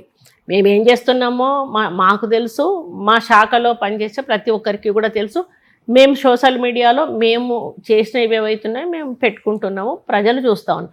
ఎవరో మెప్పు కోసం మేము చేయట్లేదు, మేము మా శాఖలో ఉన్న వాళ్ళకి న్యాయం చేయడానికి చేస్తున్నాము. ఆ న్యాయం మేము చేస్తున్నాము, వాళ్ళు సంతోషంగా ఉన్నారు. కానీ ఎవరు మెప్పు మాకు అవసరం లేదు, ఎవరు పొగడాల్సిన అవసరం కూడా మాకు లేదు. బట్ బయట ఒక నానుడు ఉంది, కేవలం ఆ శాఖలకు మాత్రమే కొండా సురేఖ మంత్రి, ఆ శాఖల్లో ఉన్న అధికారులు మొత్తం కూడా సీఎం రేవంత్ రెడ్డి గారి కనుసైగల్లోనే పనిచేస్తుంటారు. ఆమెకు అంత పవర్ లేదు, పవర్ ఇచ్చే ఉద్దేశం కూడా రేవంత్ రెడ్డి గారికి లేదు, అనగొక్కే ప్రయత్నం అయితే ఎక్కువ జరుగుతుంది కాంగ్రెస్ పార్టీలో అనే నానుడికి ఏం చెప్తారు మీరు? లేదండి, తప్పండి. ఆయన ఏ రోజు కూడా ఒక్క రోజు కూడా ఈ ఫైల్ ఏంటి ఆ ఫైల్ ఏంటి అనేది అడిగిన సందర్భం లేదు. అది ఆయన అంటే జనరల్గా మేము పంపించే ఫైల్స్ ఏవైతే ఉంటే ఆటోమేటిక్గా మేము పంపించేస్తాము. మేము మా వరకు ఆగే ఫైల్స్, మా దగ్గర చేసే ఫైనల్ చేసే ఫైల్స్ మేము ఫైనల్ చేసేస్తాం. కానీ మేము ఫైనల్ చేసిన ఫైల్స్ను ఇప్పటి వరకు కూడా ఏది ఆ ఫైలు మళ్ళీ ఒకసారి నా దగ్గరికి పంపండి అని సీఎంఓ నుంచి తెప్పించుకున్న సందర్భాలు కూడా లేవు. మాకైతే పూర్తి స్వేచ్ఛ ఉంది. వాళ్ళు గతంలో వాళ్ళకి స్వేచ్ఛ లేక వాళ్ళట మాట్లాడుతున్నారేమో కానీ మాకు మాత్రం మంత్రివర్గంలో ఎవరి మీద కూడా సీఎం గారి పెత్తనం అంటూ లేదు. ఎవరి శాఖల్లో కూడా వారు ఇన్వాల్వ్ అవ్వడం లేదు. కాకపోతే రివ్యూస్ పెట్టినప్పుడు ఆయనకున్న డౌట్స్ ఏమన్నా ఉంటే రివ్యూలలో ఎవరైనా కూడా ఆఫీసర్ల ముందట రేజ్ చేస్తారు. ఆ విధంగా ఆయన క్లారిటీ తీసుకుంటాడు. ఏమన్నా డైరెక్షన్స్ ఉంటే దానికి ఆయన డైరెక్షన్ ఇవ్వాలనుకునే ఏమన్నా ఉంటే డైరెక్షన్ ఇస్తారు. పొంగులేటి శ్రీనివాస్ రెడ్డితో మీకు గొడవ క్లియర్ అయినట్టేనండి? గొడవేం లేదు. మరి ఆ ఫైల్ తెప్పించుకున్నారు సీఎం గారు వెనక్కి? లేదు అది అయిపోయింది. 4 అక్షంతలు వేసారు గట్టిగా అని చెప్పన్నారు. నన్నేమన్నా అసలు ఆ టాపిక్ అన్న నా ముందట తీయనేలే, రేవంత్ అన్న తీయనే లేదు. కాకపోతే అప్పుడు అంటే కొంత డిసప్పాయింట్, సడన్గా నాకు అన్ఎక్స్పెక్టెడ్గా జరిగే వరకు కొంత డిసప్పాయింట్ అయినా, అయ్యో నా నోటీస్లో పెట్టకుండా చేశారు అని. కానీ తర్వాత మళ్ళీ సీన్ అన్నని కన్విన్స్ చేసి ఏదో జరిగిపోయిందిలే అమ్మ, ఇంకోసారి అట్లా చేయకుండా చూసుకుంటా అని చెప్పి ఆయన చెప్పి. ఓకే, బాగుంటారు మీ ఇద్దరు? పొంగులేటి సీన్ గారు మీకన్నా చిన్నే కదా ఆయన? రావే పోవే అంటాడు, అది అదే ఇది అదే అంటాడు, మంచిగా మాట్లాడతాడు. అంటే ఒక సిస్టర్లా ఎట్లా ఉంటాడో అట్లా ఉంటాడు, మంచిగా మాట్లాడతాడు, మంచిగా ఉంటాడు అన్న. మంచిగా ఉంటారు. సో ఇప్పుడు ఆయన శాఖలో మీరు ఎంటర్ అవ్వట్లేదు, మీ శాఖలో? ఎవరి శాఖలోకి అయితే నేను ఎంటర్ అవ్వను, నా శాఖలోకి కూడా ఆయన ఏమి ఎంటర్ అడుగు. జిల్లా ఇన్ఛార్జ్ మినిస్టర్ కాబట్టి అక్కడ కొంత ఏదన్నా చిన్న చిన్న అంటే ఏదన్నా ఇష్యూలో వచ్చినప్పుడు మన 4 ఎమ్మెల్యేల మధ్యలో కానీ ఏదైనా వచ్చినప్పుడు అప్పుడు సాల్వ్ చేయడం ఆయన బాధ్యత. అట్లాంటివి ఇప్పటివరకు ఏవి రాలేదు, రాకుండానే ఆయన చూసుకుంటున్నాడు. మేము కూడా ఎవరి పనులలో వాళ్ళు ఉంటాం, మేము కూడా ఒకరి దాంట్లో ఒకరు దూరడం అనేది చేయట్లేదు. ఎందుకంటే అంతకుముందు మంత్రులు అంటే ఆ జిల్లా మొత్తం అధికారం తీసుకునేవాళ్ళు. కానీ ఇప్పుడు రేవంత్ రెడ్డి గారు ఏం చెప్పారంటే ఒకరి కాన్స్టిట్యున్సీలోకి ఒకరు వెళ్ళొద్దు, ఈవెన్ మంత్రులు కూడా వెళ్ళొద్దు. కాబట్టి ఇంకా సమస్య ఎక్కడ వస్తుంది? రాదు. ఇక ఒకవేళ వెళ్ళాలి అనుకుంటే మేము ఒక మాట ఇన్ఫార్మ్ చేసి వెళ్ళాలి అని చెప్పారు. ఇప్పుడు హన్మకొండ రాజేందర్ రెడ్డి ఏరియాలో మా రిలేటివ్స్ వాళ్ళు వీళ్ళు ఏదైనా ఓపెనింగ్స్ ఆటో వీటికో పిలుస్తారు. పిలిచినప్పుడు ముందు వెళ్ళి ఆయనకు చెప్పండి అని చెప్తాను. ఆయనకు చెప్పి వచ్చి నాకు చెప్తారు. చెప్పినాక నేను రాజేందర్ రెడ్డి ఫోన్ చేస్తాను, రాజేందర్ రెడ్డి మా రిలేటివ్స్ అది పోతున్నాను, ఒక ఇన్ఫర్మేషన్ ఇస్తాను, ఇచ్చి వెళ్తాను. ఒకవేళ చెప్పకుండా వెళ్తే వాళ్ళకి సైకలాజికల్కి ఏంది, నా నియోజకవర్గంలోకి మంత్రి గారు వచ్చారు, నాకు ఒక ఇన్ఫర్మేషన్ కూడా ఇవ్వలేదని ఒక ఫీలింగ్ ఉంటుంది. కాబట్టి ఆ ఇన్ఫర్మేషన్ ఇచ్చేస్తే ఇంకా ఏ గొడవ ఉండదు. అట్లా మెయింటైన్ చేస్తాను. దేనికి వచ్చారని ఒక భయం, దేనికి వచ్చారనే భయం కాదు, వాళ్ళకి ఏంటంటే చెప్పకుండా కాన్స్టిట్యున్సీకి వచ్చారు, తన కాన్స్టిట్యున్సీకి అనే ఫీలింగ్ ఉంటుంది. ఇప్పుడు ఏమో తెలంగాణలో అసలు ఒక ఊరు దాటితేనే కాన్స్టిట్యున్సీ మారిపోతుంది, మరి పక్క పక్కనే ఉన్నాయి చెప్పాలంటే. కానీ అట్లా ఒక సైకలాజికల్గా వాళ్ళకు ఉంటుంది. ఎందుకు వాళ్ళకి ఇన్సెక్యూరిటీ ఎందుకు ఇవ్వాలి అని చెప్పేసి వెళ్తాను. పిలుస్తుంటారు వాళ్ళు కూడా, ప్రోగ్రామ్స్కి పిలుస్తారు. మన గండ్ర సత్యనారాయణ పిలిచాడు, అక్కడికి వెళ్ళాను. మన మురళీనాయక్ పిలుస్తూనే ఉంటాడు, మన నాగరాజు గారు అందరు పిలుస్తూనే ఉంటారు. పిలిచినప్పుడు నేను మన మన ఇన్ఛార్జ్ మినిస్టర్ గారితో పాటు నేను కూడా వెళ్తాను. కానీ పచ్చగడ్డి వేస్తే బగ్గు అంటారు. నాయన రాజేందర్ రెడ్డి మీరు సయ్యద్దు బాగా కుదిరింది అసలు? లేదు, అదేదో చిన్న ఫస్ట్లో కొంచెం ఏదో టెంపుల్ కమిటీ దగ్గర కొంచెం ఉండే, కానీ ఆయనకి అది ఎక్స్ప్లెయిన్ చేసాం. మా తప్పేం లేదు అందులో, తనకి తెలుసు. ఎక్స్ప్లెయిన్ చేయడంతో తను అర్థం చేసుకున్నాడు. ఓకే, అంత పవర్ఫుల్గా ఉండే కొండ మురళీ గారు ఏంటండి అంత సైలెంట్గా ఉన్నారు అసలు కాంగ్రెస్ గవర్నమెంట్ అధికారంలోకి వచ్చిన తర్వాత? తను ఎక్స్పెక్ట్ చేశారు ఏంటంటే రాగానే ఎమ్మెల్సీ ఇస్తారు అని ఎక్స్పెక్ట్ చేశారు. అది అంటే అప్పుడు ఎలక్షన్స్ అప్పుడు తిరిగేటప్పుడు కూడా ఒక మాట సీఎం గారు కూడా అన్నారు, 30 సీట్లు వచ్చినా కూడా ఇస్తాను మురళన్న నీకు అని. అక్కడ వరంగల్లో కాన్సన్ట్రేట్ చేయంటే 4 కాన్స్టిట్యున్సీలు కూడా తిరిగారు ఆయన. పర్కాలు కానీ, ఈస్ట్ వెస్ట్ భూపాలపల్లి. అతను ఎందుకంటే 2 సార్లు ఇదివరకు చేశారు కాబట్టి ఇప్పుడు ఇంటికి 2 లేవు అన్నప్పుడు, ఆల్రెడీ చేసిన వాళ్ళు ఉన్న వాళ్ళు ఉంటే ఇవ్వచ్చు అన్నప్పుడు తనకి ఇవ్వలేదు అనే ఒక బాధ అంతే. ఫ్యూచర్లో ఎక్స్పెక్ట్ చేస్తున్నాము, రావాలని కోరుకుంటా ఉన్నాం. చేస్తున్నారు ఫైట్ మీ దగ్గర? ఫైట్ అనేది కాదు, వాళ్ళు ఉంది కదా ఇప్పుడు? ఉంది ఎందుకు లేదు, ఉంది. కానీ మరి అది పైనుంచి హైకమాండ్ నుంచి కూడా మనకి ఇప్పుడు బీసీ తనం మున్నూరు కాపు ఇప్పుడు వచ్చే డిసెంబర్లో అయిపోతున్నట్టున్నాయి. డిసెంబరో ఏమో ఒక 5-6 అయిపోతున్నాయి. ఏది ఎమ్మెల్యే కోటా కింద. అందులో ఇప్పుడు మా వరంగల్లో సారయ్య గారు ఉన్నారు, ఆయనది కూడా అయిపోతుంది. ఆయన ఒక బీసీగా ఆయనది క్లోజ్ అవుతుంది కాబట్టి అది మా ఆయనకి ఇచ్చి ఆ బీసీ బ్యాలెన్స్ చేస్తే బాగుంటుంది అనేది మా అభిప్రాయం. అదే వేలో కూడా మేము అడుగుతాము. ఇంకా ఫైనల్ డెసిషన్ వాళ్ళది. కానీ బయట బాగా వినిపిస్తుంది, కాంగ్రెస్ జెండా మోసి కష్టపడిన ఏ కాంగ్రెస్ కార్యకర్తకి, ఏ కాంగ్రెస్ లీడర్కి కూడా న్యాయం జరగట్లేదు. పాత టీడీపీ నాయకులకు మాత్రం ఇక్కడ న్యాయం జరుగుతుంది. పదవులు కూడా వాళ్ళకే వస్తున్నాయి. వేం నరేందర్ రెడ్డిని కూడా ఒక ఎగ్జాంపుల్గా చెప్తూ రాజ్యసభ అందరూ చాలా నిరసనలు కూడా తెలియజేశారు. మీరేం చెప్తారు? అంటే కాంగ్రెస్లో పాత కాంగ్రెస్ని చూశారు, కొత్త కాంగ్రెస్ని కూడా చూస్తున్నారు కాబట్టి ఇప్పుడు బ్యాలెన్స్ అయితే చెయ్యాలండి. కొంత బ్యాలెన్స్ చేయాలి. పాత కాంగ్రెస్ వాళ్ళని అయితే చెయ్యాలి. అది చేస్తేనే బాగుంటుంది అనేది, ఫ్యూచర్ ఉంటుంది అనేది నా అందరికి ఉంది కదా, నాయకులు కదా కొంత ఉంది కానీ బయట చెప్పడం పద్ధతి కాదు. మీరు అడిగారు కాబట్టి నేను చెప్తున్నాను. కొంత కాంగ్రెస్ వాళ్ళకైతే ఇంకా ప్రిఫరెన్స్ ఇవ్వాల్సిన అవసరం అయితే ఉంది. చెప్తుంటారా కొండా సురేఖ గారు మీకు? మిగతా నాయకులు ఉన్నట్టుగా మాట్లాడే వ్యక్తి నువ్వు తప్పితే రాజకీయాలలో మేము ఎవరిని చూడలేదు, అది మీకు మాత్రమే చెల్లుతుందని చెప్పి కొండా సురేఖ గారు అంటారు. ఎక్కడి నుంచి వచ్చింది? చిన్నప్పటి నుంచే ఉంది ఈ నైజం తల్లిదండ్రులు? నాకు మొదటి నుంచి లేదండి. మొదట్లో అయితే నేను అసలు ఎవరైనా తప్పు చేస్తుంటే చూస్తే అయ్యో నేను చూశాను అని వాళ్ళకి తెలుస్తుందని నేనే తప్పించుకుపోయేదాన్ని చూడకుండా. అట్లాంటి దాన్ని ఇంకా మీకు తెలుసు కదా, అప్పుడు బాగా రాటు తేలిపోయాము మాకు ఆ తెలుగుదేశం గవర్నమెంట్లో. అప్పటి నుంచి నాకేంటంటే ఇక ఏదున్నా కూడా కుండబద్దలు కొట్టినట్టుగా మాట్లాడడం, మనసులో ఏది దాచుకోకూడదు, ఏదైనా అనాలంటే అనేసేయాలి అంతే. అది కరెక్ట్ అయితేనే నేను అంటా. నాకు నచ్చితే నచ్చిందంట, నచ్చకపోతే నచ్చలేదు అనంట.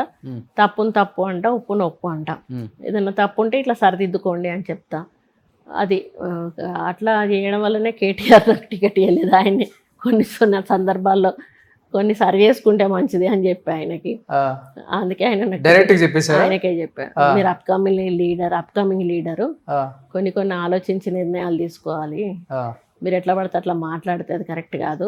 ఎదుటోడు ఎవడన్నా ఏదన్నా చెప్పినప్పుడు అడిగేటప్పుడు నాలాంటి సీనియర్లను మొదలు వాడు చెప్పింది కరెక్ట్ కాదో క్లారిఫై చేసుకున్నాక నన్ను అడగాలి. మీరు అడిగేసి వెళ్ళిపోతే మాకంటూ ఒక ఆత్మాభిమానం ఉంటుంది. మీరు అబద్ధాన్ని నిజం అనుకొని అడగడం అయితే పద్ధతి కాదు.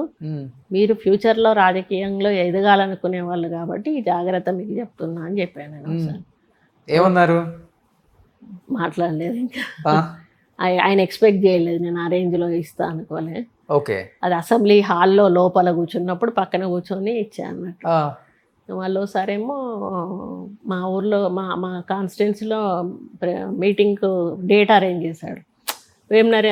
మన ఆయన ఇప్పుడు నరేందర్ ఉన్నాడు కదా, మన ఎక్స్ఎమ్మెల్యే. ఆయన మేయర్గా ఉన్నాడు అప్పుడు. మేయర్గా ఉన్నప్పుడు ఏదో ప్రోగ్రామ్ ఆయన అరేంజ్ చేశాడు. లంచ్ వాళ్ళ ఇంట్లో పెట్టినాక ఈయన ఫోన్ చేసి నాకు, ఇట్లా మీ కాన్స్టిట్యున్సీలో పలానా తారీఖు నాడు 2-3 రోజుల టైం ఉంది అంతే, మీటింగ్ పెట్టాక మరి మీరు కూడా రండి అని పిలిచాడు. పిలిస్తే నేను ఒకటే మాట చెప్పాను, అన్న నాకు తెలియదు మీరు ప్రోగ్రామ్ పెట్టుకున్నది, ఎవరు పెట్టారో కూడా నాకు తెలియదు. మరి మీరు వస్తా అంటున్నారు కాబట్టి వద్దు అనడం పద్ధతి కాదు, రండి మీరు అటెండ్ కండి, బట్ నేను మాత్రం ఆ ప్రోగ్రామ్కి నేను రాను అని చెప్పాను. చెప్పగానే సరే శ్రీహరి అప్పుడు డిప్యూటీ సీఎం శ్రీహరితో మాట్లాడతాను అని అన్నాడు. ఆయన శ్రీహరితో మాట్లాడినట్టు. మళ్ళీ శ్రీహరే నాకు ఫోన్ చేశాడు. శ్రీహరి గారు ఫోన్ చేసి, ఇట్లా కేటీఆర్ గారు ఫోన్ చేశారమ్మా, ఇట్లా అడిగిండు, నువ్వు రావన్నవట కదా, మరి ఆ ప్రోగ్రామ్ ఏం చేద్దామని అన్నారు అంటే, నేనుండి వద్దు ఆమె రానప్పుడు మీరు రాకపోవడమే మంచిది అని అన్నా, ఇంకా క్యాన్సిల్ చేసుకున్నారు అని అన్నా. ఇంకా ఆయన ఆ కోపం కూడా ఉంటుంది, నేను ఆ ప్రోగ్రామ్ క్యాన్సిల్ చేసింది అని. అట్లాంటివి మనసులో పెట్టుకొని లాస్ట్లో టికెట్ కట్ చేశాడు. కానీ హర్ట్ అవ్వలేదు మీరు? ఆ పార్టీ కాబట్టి ఇంకో పార్టీ అనుకున్నారు? హర్ట్ అవ్వలేదు అసలు. హర్ట్ అవ్వడం అంటే అది అసలు వాళ్ళు మనల్ని వదులుకోవడమే వాళ్ళకి నష్టం. మనం ఉంటే గెలుస్తాం, 100% గెలుస్తాం. నలుగురిని తీసేశారు అప్పుడు. బొడిగే శోభ, నన్ను, ఇంకిద్దరు ఈశ్వర్ అనుకుంటా, కుప్పల ఈశ్వర్, ఇంకెవరో నలుగురిని తీసేశారు. అప్పుడు అదే బాధ అనిపించింది. అది బీసీలు ఎస్సీలనే తీసేస్తారు, మళ్ళీ ఓసీలను కూడా కాదు. 4 టికెట్లు ఆపారా, 4లో నేను ఒకదాన్ని. అది తర్వాత మళ్ళీ ఇంకా కాంగ్రెస్ నుంచి పోటీ చేసాం. కాకపోతే తప్పటడికి ఎక్కడ వేసామంటే మళ్ళీ సేమ్ కాన్స్టిట్యున్సీలో నించోకుండా పరకాలకి వెళ్ళాం. మా హస్బెండ్ వరంగల్ కాకుండా మా హస్బెండ్కి ఏంటంటే పాత నియోజకవర్గానికి వెళ్ళిపోదాం, అక్కడ అందరు మనల్ని అడుగుతున్నారు మళ్ళీ అని. అయితే మేము ఇటు రావడం వల్ల ధర్మారెడ్డి గెలిచాడు. అక్కడ ధర్మారెడ్డికి గెలిచే ఛాన్సే లేదు మేము అక్కడ ఉండుంటే. ఓకే. ఇంకా ఈ 5 సంవత్సరాలలో మళ్ళీ టీఆర్ఎస్లోకి వచ్చేసాడు కదా తెలుగుదేశం నుంచి గెలిచి. ఇంకా విపరీతమైన వర్కులు అసలు అంటే 60 ఫీట్ అవసరం ఉన్న కాడ 180 ఫీటు 4 లేన్ రోడ్స్ పెట్టుకొని, ఒక ఊరు నుంచి ఊరికి కూడా అంత పెద్ద పెద్ద రోడ్లు పెట్టుకొని, మొత్తం మొరమంతా కూడా అదే ఊర్లలో ఉన్నటువంటి చెరువుల నుంచి మట్టి తీసుకొచ్చి పోసి కోట్ల రూపాయలు సంపాదించుకున్నాడు. మొత్తం ఇక అంతా ఆయనదే అన్నట్టు. ఇది మొత్తం కాంట్రాక్టర్ కాబట్టి ఇంక అన్నీ ఆయనే, మిషనరీ అంతా ఆయనది, ఇంకెవడు ఒక పని చేయాల్సిన అవసరం లేదు. అట్లా బాగా సంపాదించుకున్నాడు. మేము ఎప్పుడైతే పరకాలన్నామో నేను అన్నా మా హస్బెండ్ తోటి, వరంగలే ఉంటే తను ఉండి లేదు, మళ్ళీ నేను గట్టిగాని ఇక్కడ నించోబెట్టామనుకోండి, ఓడిపోతే తనకేముంటుంది సైకలాజికల్గా, అయ్యో అటు పోతే గెలిచేవాళ్ళమేమో, అనవసరంగా ఇక్కడ నించున్నామని అనే ఫీలింగ్ ఉంటుందని, ఇక సరే మీ ఇష్టం పరకాల నుండి పోదామని అన్నాను. అంటే ఇంకా అక్కడికి పోయే లోపల మొత్తం వార్డు మెంబర్ల నుంచి మొదలు పెడితే జెడ్పీటీసీలను, ఎంపీటీసీలను, లీడర్లను అందరికీ ఒక్కొక్క రేటు పెట్టేసి కండువాలు కప్పి మొత్తం మనకి క్యాడర్ అంటూ లేకుండా చేసేసిండు అక్కడ కంప్లీట్. ఓకే. వాస్తవంగా చెప్పాలంటే ఎమ్మెల్యేలు సాహసాలు చేయరు. ఒక నియోజకవర్గాన్ని ఎంచుకున్న తర్వాత కంటిన్యూగా అదే నియోజకవర్గంలో ఉండాలి, సీఎంలతో సహా. కొడంగల్ గానీ, ఆంధ్రప్రదేశ్ లో కుప్పం గానీ, తప్పనిసరి మొదలొచ్చినాం ఇక్కడికి. టిఆర్ఎస్ నుంచి పోటీ చేసేటప్పుడు సీఎం గారు అదే కేసీఆర్ గారు ఏం చెప్పారంటే, మేము మంత్రులను టార్గెట్ చేస్తున్నాం, మంత్రులను ఓడియాలి. వరంగల్లో బసవరాజ్ సారే ఓడియాలంటే మీరు తప్పితే ఎవరు ఓడించలేరు. మేము చాలా 3 నెలలు సాగదీసాము కలవడానికి ఆయన్ని. మాకు పరకాలు ఇస్తే వస్తాం, లేకపోతే లేదు అని. కానీ ఆయన ఉండి ఒక రోజు అన్నాడు కదా, ముందైతే రమ్మను మాట్లాడదాము, తర్వాత ఏదైతే అది అయిందంటే ఇంకా ఆయన దగ్గరికి వెళ్ళినాక ఇంకా మాకు ఆయన ఎక్స్ప్లెయిన్ చేసిండు, మీ ఇష్టం, నెక్స్ట్ టైం మీరు ఎటు పోతా అంటే అటు టికెట్ ఇస్తాము, ఈసారి మాత్రం అక్కడ మంత్రిని ఓడగొట్టాలి, మీరైతే ఓడగొడతారు కాబట్టి మీరు నిలబడండి, నేను చెప్తున్నా, నేను ఉంటా మీకు అని అన్నప్పుడు ఇంకా సరే అనుకున్నాం అని 55,000 మెజారిటీ వచ్చింది అప్పుడు. ఆ తర్వాత ఇక ఆయన వాళ్ళ చేతుల్లోంచి బయటకు వచ్చాం కాబట్టి అది మన నిర్ణయం తప్పు జరిగింది కాబట్టి మనం ఓడిపోయినాం అంతే. కానీ 3 నియోజకవర్గాలలో ఎక్కడ మీకు హ్యాపీనెస్ ఇచ్చింది? డెవలప్మెంట్ చేసాం, ప్రజల బ్లెస్సింగ్స్ తీసుకోగలిగాం, చాలా గొప్పగా ఉంది. షాయంపేట చేసినప్పుడు ఆ ఎక్స్పీరియన్స్ వేరు, అది అప్పుడున్న రాజకీయాలు వేరు. ఇంకా 99లో ఫస్ట్. తర్వాత పరకాల డీలిమిటేషన్ అయినప్పుడు కూడా షాయంపేట మండలాలు కొన్ని ఇందులో ఉన్నాయి. అది కూడా మాకు మంచి, అంటే హోమ్లీగా, అంటే పల్లెటూరు వాళ్ళ ప్రేమ వేరుండేది. అవును. ఇప్పుడు అందరూ కూడా యాక్టివ్ అయిపోయారు, ఎందుకంటే ఈ సెల్ ఫోన్లు ఇవన్నీ చేయబట్టి జనాలు అందరూ చాలు అయిపోయారు. అంతకుముందు అమాయకత్వం అనేది ఉండేది కదా పల్లెటూర్లలో, ఇప్పుడు ఎక్కడ కూడా లేదు. ఇంకా సిటీ వాళ్ళన్న కొంత అమాయకులు ఉన్నారేమో కానీ ఊర్లలో ఎవరు కూడా అమాయకులు లేరు. ఆడవాళ్ళు కూడా సెకండ్లలో కొత్త న్యూస్ ఏదైనా ఉంటే మనకే చెప్తారు అన్నట్టు. ఇప్పుడు నేను ఇంటికి వెళ్ళే వరకు మా వంటామే ఇట్లా జరిగింది కదమ్మా అంటది, ఏంటిది, ఎప్పుడు జరిగింది, ఎక్కడ జరిగింది అంటే, వచ్చిందమ్మా, వచ్చేసింది, స్టేటస్ వచ్చేసింది అని అంటది అన్నట్టు. అంటే అంత ఫాస్ట్ ఉన్నారు ఇప్పుడు వాళ్ళు జనాలు, ఇన్స్టాగ్రామ్లు పెట్టుకొని అవి పెట్టుకొని ఎక్కువ ఇన్స్టా ఫాలో అవ్వకుండా ఉంటారు. అంటే అప్పుడు ప్రేమలు చాలా ఉండేటివి. రాను రాను కొంత కల్మషం, ఇప్పుడు ఫ్యామిలీలోనే మనం చూస్తూ ఉన్నాం, అన్నదమ్ములు తల్లిదండ్రులను చూసుకోకుండా. ఇప్పుడు పల్లెటూర్లలో అంతకుముందు తండ్రి అంటే జాయింట్ ఫ్యామిలీలు ఉండేవాళ్ళు, విడిపోయినా కూడా వాళ్ళ దగ్గర కొన్ని రోజులు వీళ్ళ దగ్గర కొన్ని రోజులు పెట్టుకొని అయినా వాళ్ళని పోషించేవాళ్ళు. ఇప్పుడు అట్లా కదా, ఏకంగా తీసుకెళ్ళి ఎక్కడో దగ్గర రోడ్ల మీద పడేస్తున్నారు, లేకపోతే వృద్ధాశ్రమాలలో వేస్తున్నారు, లేకపోతే కొంతమంది చంపేస్తున్నారు. మీరు ఈ మధ్య ఒక వీడియో చూశాను, మీది ఒక ఆయతన్ని అక్కడ రోడ్డు మీద వేస్తే అవును మీరు తీసుకెళ్ళి చూశాను, అది జాయిన్ చేశాను, నేను అట్లా చేశాను. మా కాన్స్టిట్యున్సీలో కూడా ఒక ఆమెను అట్లనే ముస్లిం ఆమెను రోడ్డు మీద పడేసి వెళ్ళిపోయారు. నేను వెళ్తుంటే ఆమె రోడ్డు మీద ఉంది, నేను వెనక్కొచ్చి ఏంటి అంటే ఆ చుట్టుపక్కల ఉండి కోటు వరంగల్లో ఏంటంటే వాళ్ళ ఇక్కడ వదిలేసిపోయారు ముస్లిం ఆమె. ఎవరంటే వాళ్ళ కొడుకులు వదిలేరు. ఎంతమంది అంటే 2 కొడుకులు 1 కూతురు. రోజు అట్నుంచే వెళ్తారట కొడుకులు కూతుర్లు, అయినా ఆమెను పట్టించుకోరు. మరి ఎట్లా తింటుందమ్మా అంటే, మేమే రోజు ఎవరమన్నా కొంచెం పెడతామమ్మ. ఎట్లా పడుకుంటుంది అంటే, ఇట్లా చావిళ్ళు ఉంటాయి కదా, ఆ చావిళ్ళలో పడుకుంటుంది అని. నేను ఇక ఆమెను దిగి అక్కడ ఓల్డ్ ఏజ్ హోమ్స్ ఉంటాయి కదా, మాకు తెలిసిన ఆయన అబ్బాయి, రేపు పొద్దున్నే వెహికల్ తీసుకొని రా, ఈమెను తీసుకొని పోదాము అని చెప్తా. ఆయన తీసుకొని వచ్చాడు. నేను కూడా వచ్చి ఆమెను ఆ వెహికల్లో ఎక్కించి వృద్ధాశ్రమం దాకా వెళ్ళి ఆమెను జాయిన్ చేసి వచ్చేసా. కరెక్ట్ 14th డే ఆమె చనిపోయింది అందులో జాయిన్ చేసినాక. నేను వెళ్ళా అక్కడికి. వెళ్ళే వరకు అప్పుడు పెద్ద కొడుకు వాళ్ళందరూ వచ్చారు.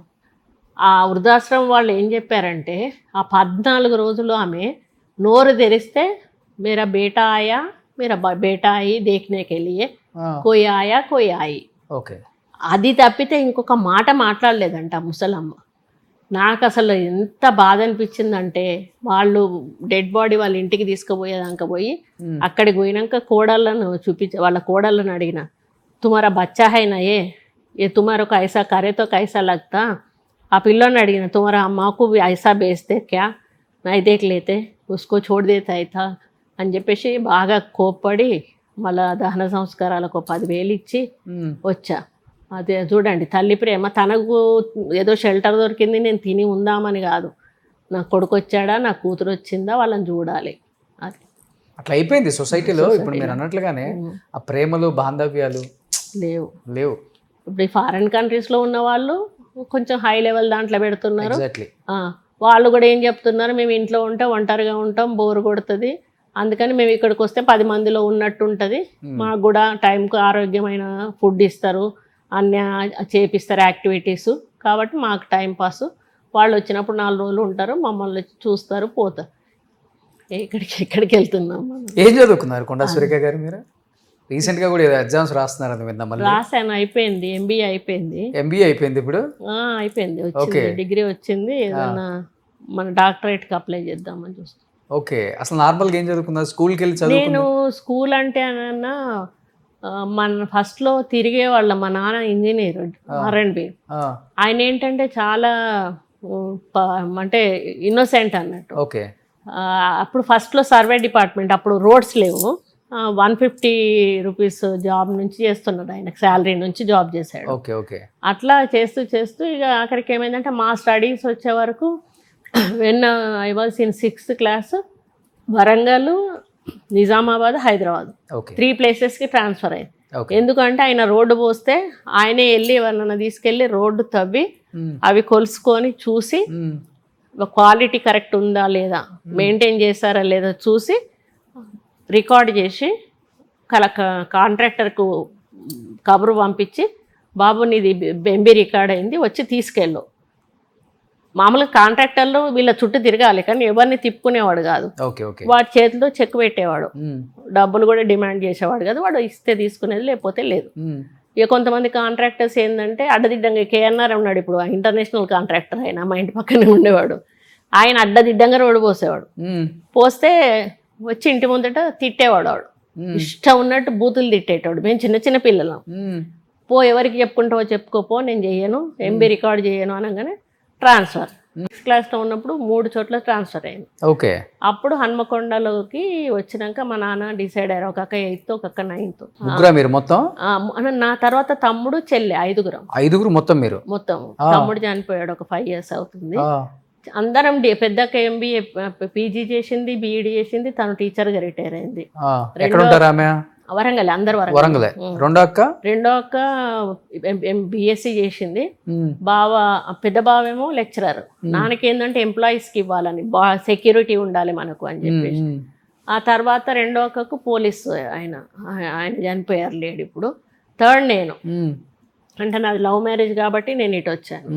ఇక తమ్ముడు వాడు ఏదో అప్పుడు టెలిఫోన్ అవి ఉండే సెంటర్స్ అవి పెట్టుకునేవాడు, మీ సేవా సెంటర్ లాగా అవి ఉండేవి. చెల్లె ఇంజనీర్, చెల్లె వాళ్ళ భర్త ఇంజనీర్ అన్నట్టు. అట్లా మమ్మల్ని మ్యారేజ్ చేసి అప్పుడు 8th, 9th, నేను 6thలో ఉన్నప్పుడు అనుకున్నారు ఇలా స్టడీస్ నా వల్ల దెబ్బతింటున్నాయని. ఇంకా అక్కడే ఇల్లు తీసుకొని అమ్మాయిని మేమందరం అక్కడే ఉండేవాళ్ళము. నాన్నే వీకెండ్లో వచ్చి ఉండి పోయేవాళ్ళు. హాలిడేస్ వచ్చినప్పుడు మేము నాన్న దగ్గరికి వెళ్ళేవాళ్ళం. క్వార్టర్స్ ఇచ్చేవాళ్ళు కదా అప్పుడు, క్వార్టర్స్, కుక్కు, జీబు వీళ్ళకి బాగానే ఉండేది అన్నట్టు. అక్కడ వెళ్ళి సెలవులన్నీ కూడా గడిపి వచ్చేవాళ్ళము. అట్లా మా స్టడీస్ అన్నీ కూడా వరంగల్లోనే అయినాయి. ఇంటర్ వరకు అక్కడే. 10th ఏమో petrol pump girls high school అని అంటారు. 6th to 10th అక్కడ చేశాను. ఇంటర్ ఏమో పింగిల్ ఉమెన్స్ కాలేజ్, మీకు ఐడియా ఉంటుంది, అది పింగిల్ వాళ్ళు డొనేట్ చేశారు, అది కాలేజ్ మొత్తం అందులో చేశారు. డిగ్రీకి వచ్చే వరకు నాకు వీళ్ళిద్దరు సైన్స్ అక్క వాళ్ళు, నాకు సైన్స్ వద్దు, నాకు ఆర్ట్స్ వద్దు, నాకు కామర్స్ కావాలి అంటే అందులో కామర్స్ లేదు. లేకపోతే నన్ను ఎల్బీలో మా అన్నయ్య అప్లై చేశాను. స్పాట్ లిస్ట్ అని అంటారు కదా, ఆ రోజు కొంతమంది జాయిన్ కాని వాళ్ళది. ఆ స్పాట్ లిస్ట్లో మా కజిన్ బ్రదర్ అన్నట్టు, పెద్దమ్మ కొడుకు, ఇంకా సార్లను మేనేజ్ చేసి అందులో ఇప్పించాడు. అందులోనే మా హస్బెండ్ నా సీనియర్ అన్నాడు. అక్కడ పరిచయం కాబట్టి నేను ఇటు వచ్చాను, లేకపోతే ఎక్కడో వంట చేసుకుంటాను. ఎవరు ఎంప్లాయీకి ఇచ్చేవాడు నాన్న. ఓకే, ఇక ఇటు నుంచి ఇటు రావడం జరిగింది. కానీ ఫస్ట్ మీరే ప్రపోజ్ చేశారా మురళి గారికి? తనే చేశారు. అవునా? ఏంటి మీలా నచ్చిన అంత మంచి క్వాలిటీ మీకు ప్రపోజ్ చేయడానికి? డైరెక్ట్ మ్యారేజ్ చేసుకుంటాను అడిగాను. నచ్చింది అది. అంటే మామూలుగా ప్రేమిస్తా అన్న అది ఇది అంటే అదేదో మాయ మాటలు చెప్పి ఏదో చేసినట్టుగా అనిపిస్తుంది కదా. చాలా రోజులు తిరిగాడు, తిరిగి ఒక రోజు అంటే నేను షటిల్ ఆడేదాన్ని. మేము ప్రాక్టీస్ చేస్తూ ఉన్నాం కాజీపేటలో ఇండోర్ స్టేడియంలో, రైల్వే వాళ్ళది ఉన్నది. అక్కడికి వచ్చి బయటికి వీళ్ళు రమ్మన్నాడు, ఎవరినో పంపించి. ఎస్డి ఉండేది ఆయనకు అప్పుడు. ఎస్డి మీద కూర్చొనే ఉన్నాడు. నేను బయటికి రాగానే అడిగాడు, ఏమో పిలిచారట అంటే, ఏం లేదు నీకు ఒకటి చెప్పాలనుకుంటున్నా అంటే, ఏంటి అని అడిగాడు. అంటే ఇట్లా నేను పెళ్లి చేసుకుందాం అనుకుంటున్నా, నా క్యాస్ట్ ఏంటో తెలుసా మీకు అని అడిగాడు. తెలుసు అని అన్నాడు. మరి మీ ఇంట్లో వాళ్ళు ఒప్పుకుంటారా అని అన్నా. ఒప్పుకుంటారు అని అన్నాడు.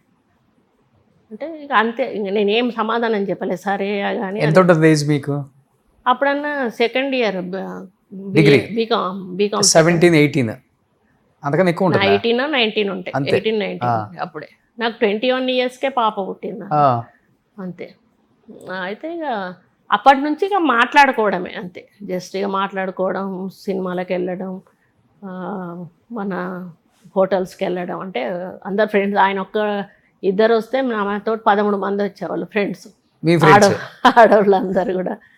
ఆయన అప్పుడు మిల్లు ఉండేది. ఆ మిల్లులో రోజు ఒక 500 రూపాయలు ఉనుక ఉంటుంది కదా, రైస్ మిల్లు, ఆ ఉనుక అమ్మితే వస్తే 500 పట్టుకొని వచ్చేవాడు. వస్తే 450 అట్లా ఎన్ని ఐటమ్స్ ఆర్డర్ చేసేవాళ్ళం అన్న, అన్నిటికీ కలిపితే 400, 450 అయ్యేది. పెద్ద కాందానా వాళ్ళది? బాగా ఉన్న వాళ్ళ మీ మామగారు? అదేమంటారు, పటవారి మా మామయ్య. మంచి అదే బాగానే ఫేమస్ వాళ్ళు. కొండోళ్ళు అంటేనే బాగా. అప్పుడు దాదాపు ఆ ఊర్లో ఉన్న భూములన్నీ కూడా వీళ్ళయ్యే. ఎస్సీ కాలనీ వీళ్ళదే, ఎస్టీ కాలనీ వీళ్ళనే, బీసీ కాలనీ వీళ్ళు ఇచ్చిన భూములే, స్కూల్కు వీళ్ళు ఇచ్చిందే. కస్తూరిబా స్కూల్కి ఇప్పుడు మొన్న ఈయన ఇచ్చారు, జూనియర్ అంటే మోడల్ స్కూల్కి ఈయన ఇచ్చాడు, జూనియర్ కాలేజ్కు ఈయన ఇచ్చాడు. నేను ఫస్ట్ షాయంపేట ఎమ్మెల్యే ఉన్నప్పుడు కూడా అక్కడ కూడా 10,000 ఎకరం అప్పుడు. ఇప్పుడు ఆ ల్యాండ్ మేము తీసుకుంటే ఒక్కొక్క కోటి, 2-3 కోట్లు ఉంటుంది ఒక ఎకరం. అప్పుడు 14 ఎకరాలు 15 ఎకరాలు అక్కడ ఇచ్చాము. అది ఇప్పుడు అందులో మా రెసిడెన్షియల్ బాయ్స్తో సమ్ ఎస్సీ రెసిడెన్షియల్ హాస్టల్ ఒకటి ఉంటుంది, జూనియర్ కాలేజ్ ఒకటి ఉంటుంది. సబ్ స్టేషన్స్కి ఇచ్చాము. ఈరోజు ఆత్మకూరు పోలీస్ స్టేషన్ కింద ఉన్న ల్యాండ్ కూడా మేము కొనిచ్చిందే. గుళ్ళకు కొనిచ్చిండు, శ్మశాన వాటికలకు కొనిచ్చిండు. అంటే తన సొంత డబ్బు. రాజకీయాలకు రాకముందు చేసినాయి తనుండే కదా ముందు. తనుండే, నేను వచ్చినాక కూడా, నేను ఎమ్మెల్యేగా ఉన్నప్పుడు కూడా ఇవన్నీ తనే ఒప్పుకొని కొనిచ్చారు. పబ్లిక్ తను కూడా కలిసేవారు కదా పబ్లిక్ని. ఇట్లాంటివి ఏమన్నా ప్రపోజల్స్ వచ్చినప్పుడు నేను చెప్పినప్పుడు వాళ్ళు పిలిపించి వాళ్ళకి ఏం కావాలని అడిగి ఇచ్చేవాడు. కొంతమంది శ్మశానం వాటికే లేదు సార్ మాకు అంటే, అప్పుడు చాలా తక్కువ అమౌంట్, 10,000 ఇస్తే ఒక ఎకరం వచ్చేసేది వాళ్ళకి. అట్లా చాలా మందికి కొనిచ్చారు. చెప్పాలంటే ఆ జిల్లాలో కానీ లేకపోతే ప్రజల్లో కానీ సురేఖ వచ్చిన తర్వాత కొండ అనే ఒక బ్రాండ్ ఎలివేషన్ వచ్చిందా, లేకపోతే కొండ మురళి వల్ల కొండ సురేఖకు పేరు వచ్చిందా? అసలుకి ఆయన వల్లనే కదన్నా. నేను ఇప్పుడు ఆయన నన్ను నడిపించాడు. ఇప్పుడు నేను పాలిటిక్స్కి నాకు సంబంధం లేదు. ఆయన సర్పంచ్ ఉన్నాడు ఫస్ట్, నాకంటే ముందు 10 ఏళ్ల నుంచి ఉన్నాడు ఆయన. ఫస్ట్ సర్పంచ్ ఉన్నప్పుడు మా పాప కడుపులో ఉంది. వైస్ ఎంపీపీ మా పాప 8వ రోజు వైస్ ఎంపీ. అప్పుడు సర్పంచులు ఎన్నుకునేవాళ్ళు. 2 టైర్ సిస్టమ్ ఉన్నది అప్పుడు, 3 టైర్ సిస్టమ్ లేదు. ఎంపీటీసీలు లేరు అప్పుడు. నేను ఎంపీపీ అయినప్పుడే ఎంపీటీసీ సిస్టమ్ స్టార్ట్ అయింది. అప్పుడు ఆయన ఉన్నాడు కాబట్టి ఆయన చూసుకునేవాడు. కానీ నేను ఎప్పుడు ప్రజల ఇంటికి వచ్చినా ఏం మాట్లాడుతున్నారు ఏంది నాకేం సంబంధం లేదు. టీ తెమ్మంటే టీ ఇచ్చేదాన్ని, ఏమంటే అది ఇచ్చి మళ్ళీ వచ్చి ఆ టీ కప్పులు తీసుకోవడం, అట్లా జనరల్గా ఇంట్లో హౌస్ వైఫ్గా ఉండేదాన్ని. సడన్గా ఆల్ ఆఫ్ సడన్గా ఏమైంది అంటే, తను ఎలక్షన్స్ మళ్ళీ నెక్స్ట్ ఎలక్షన్స్ వచ్చాయి. ఆసారి ఎందుకు వైస్ ఎంపీపీగా ఉన్నాడంటే ఎస్సీ రిజర్వేషన్ వచ్చింది అన్నట్టు. అయితే నెక్స్ట్ బీసీ జనరల్ వచ్చింది. అప్పుడు అయితే అప్పటికి అంతకుముందు టీడీపీలో ఉండేవాడు, దయాకర్రావుతో ఉండేవాడు. దయాకర్రావు ఏం చేసిండంటే ఈయన కొంచెం పాపులర్ అవుతున్నాడు అని చెప్పేసి ఒక స్టేజ్ మీద ఎస్ఐ గురించి ఎవరి గురించో కొంచెం గట్టిగా మాట్లాడమంటే అప్పుడు ఆయన ఎమ్మెల్యే దయాకర్రావు. ఎమ్మెల్యే చెప్పినాక మాట్లాడకుండా ఉంటాడా. ఇప్పుడు ఈ మండలానికి ఈయన ఇన్ఛార్జ్, మా గీజుగొండ మండలానికి ఈయన ఇన్ఛార్జ్. మాట్లాడే వరకు సాయంత్రం పోలీసు వాళ్ళు తీసుకుపోయినరు, లోపలేసిండ్రు. మళ్ళీ తెల్లారి మళ్ళీ ఆయనే వచ్చి మావాడిని ఎట్లా ఎత్తారు మీరు లోపలికి విడిచిపెట్టాను అని చెప్పేసి విడిచిపెట్టించుకొని తీసుకొని వెళ్ళినాక ఈయన ఏం చేసిండు, లక్కీగా వెళ్ళి డైరెక్ట్ ఎస్పీని కలిసిండు. సార్ అసలు నేను ఏం చేసిన నన్ను లోపలేసిండ్రు అని అడిగిండంట. అడిగితే అదేందయ్యా మీ దయాకర్రావే నేను ఇట్లా లోపలయ్యి నేను అనేదాకా వదిలిపెట్టకు అని చెప్పిండు, వాడు కొంచెం ఎక్కువ చేస్తాడు, ఎదుగుతాడు అని చెప్పిండు. ఇంకా అప్పుడు మా ఆయనకు అర్థమైపోయిందా, వచ్చేసిండు మా ఆయన కూడా. రండి రండి సార్ ప్లీజ్ ఒక 5 నిమిషాలు కూర్చోండి, మీ గురించి వచ్చింది ఒక 5 నిమిషాలు కూర్చోండి అంతే ప్లీజ్.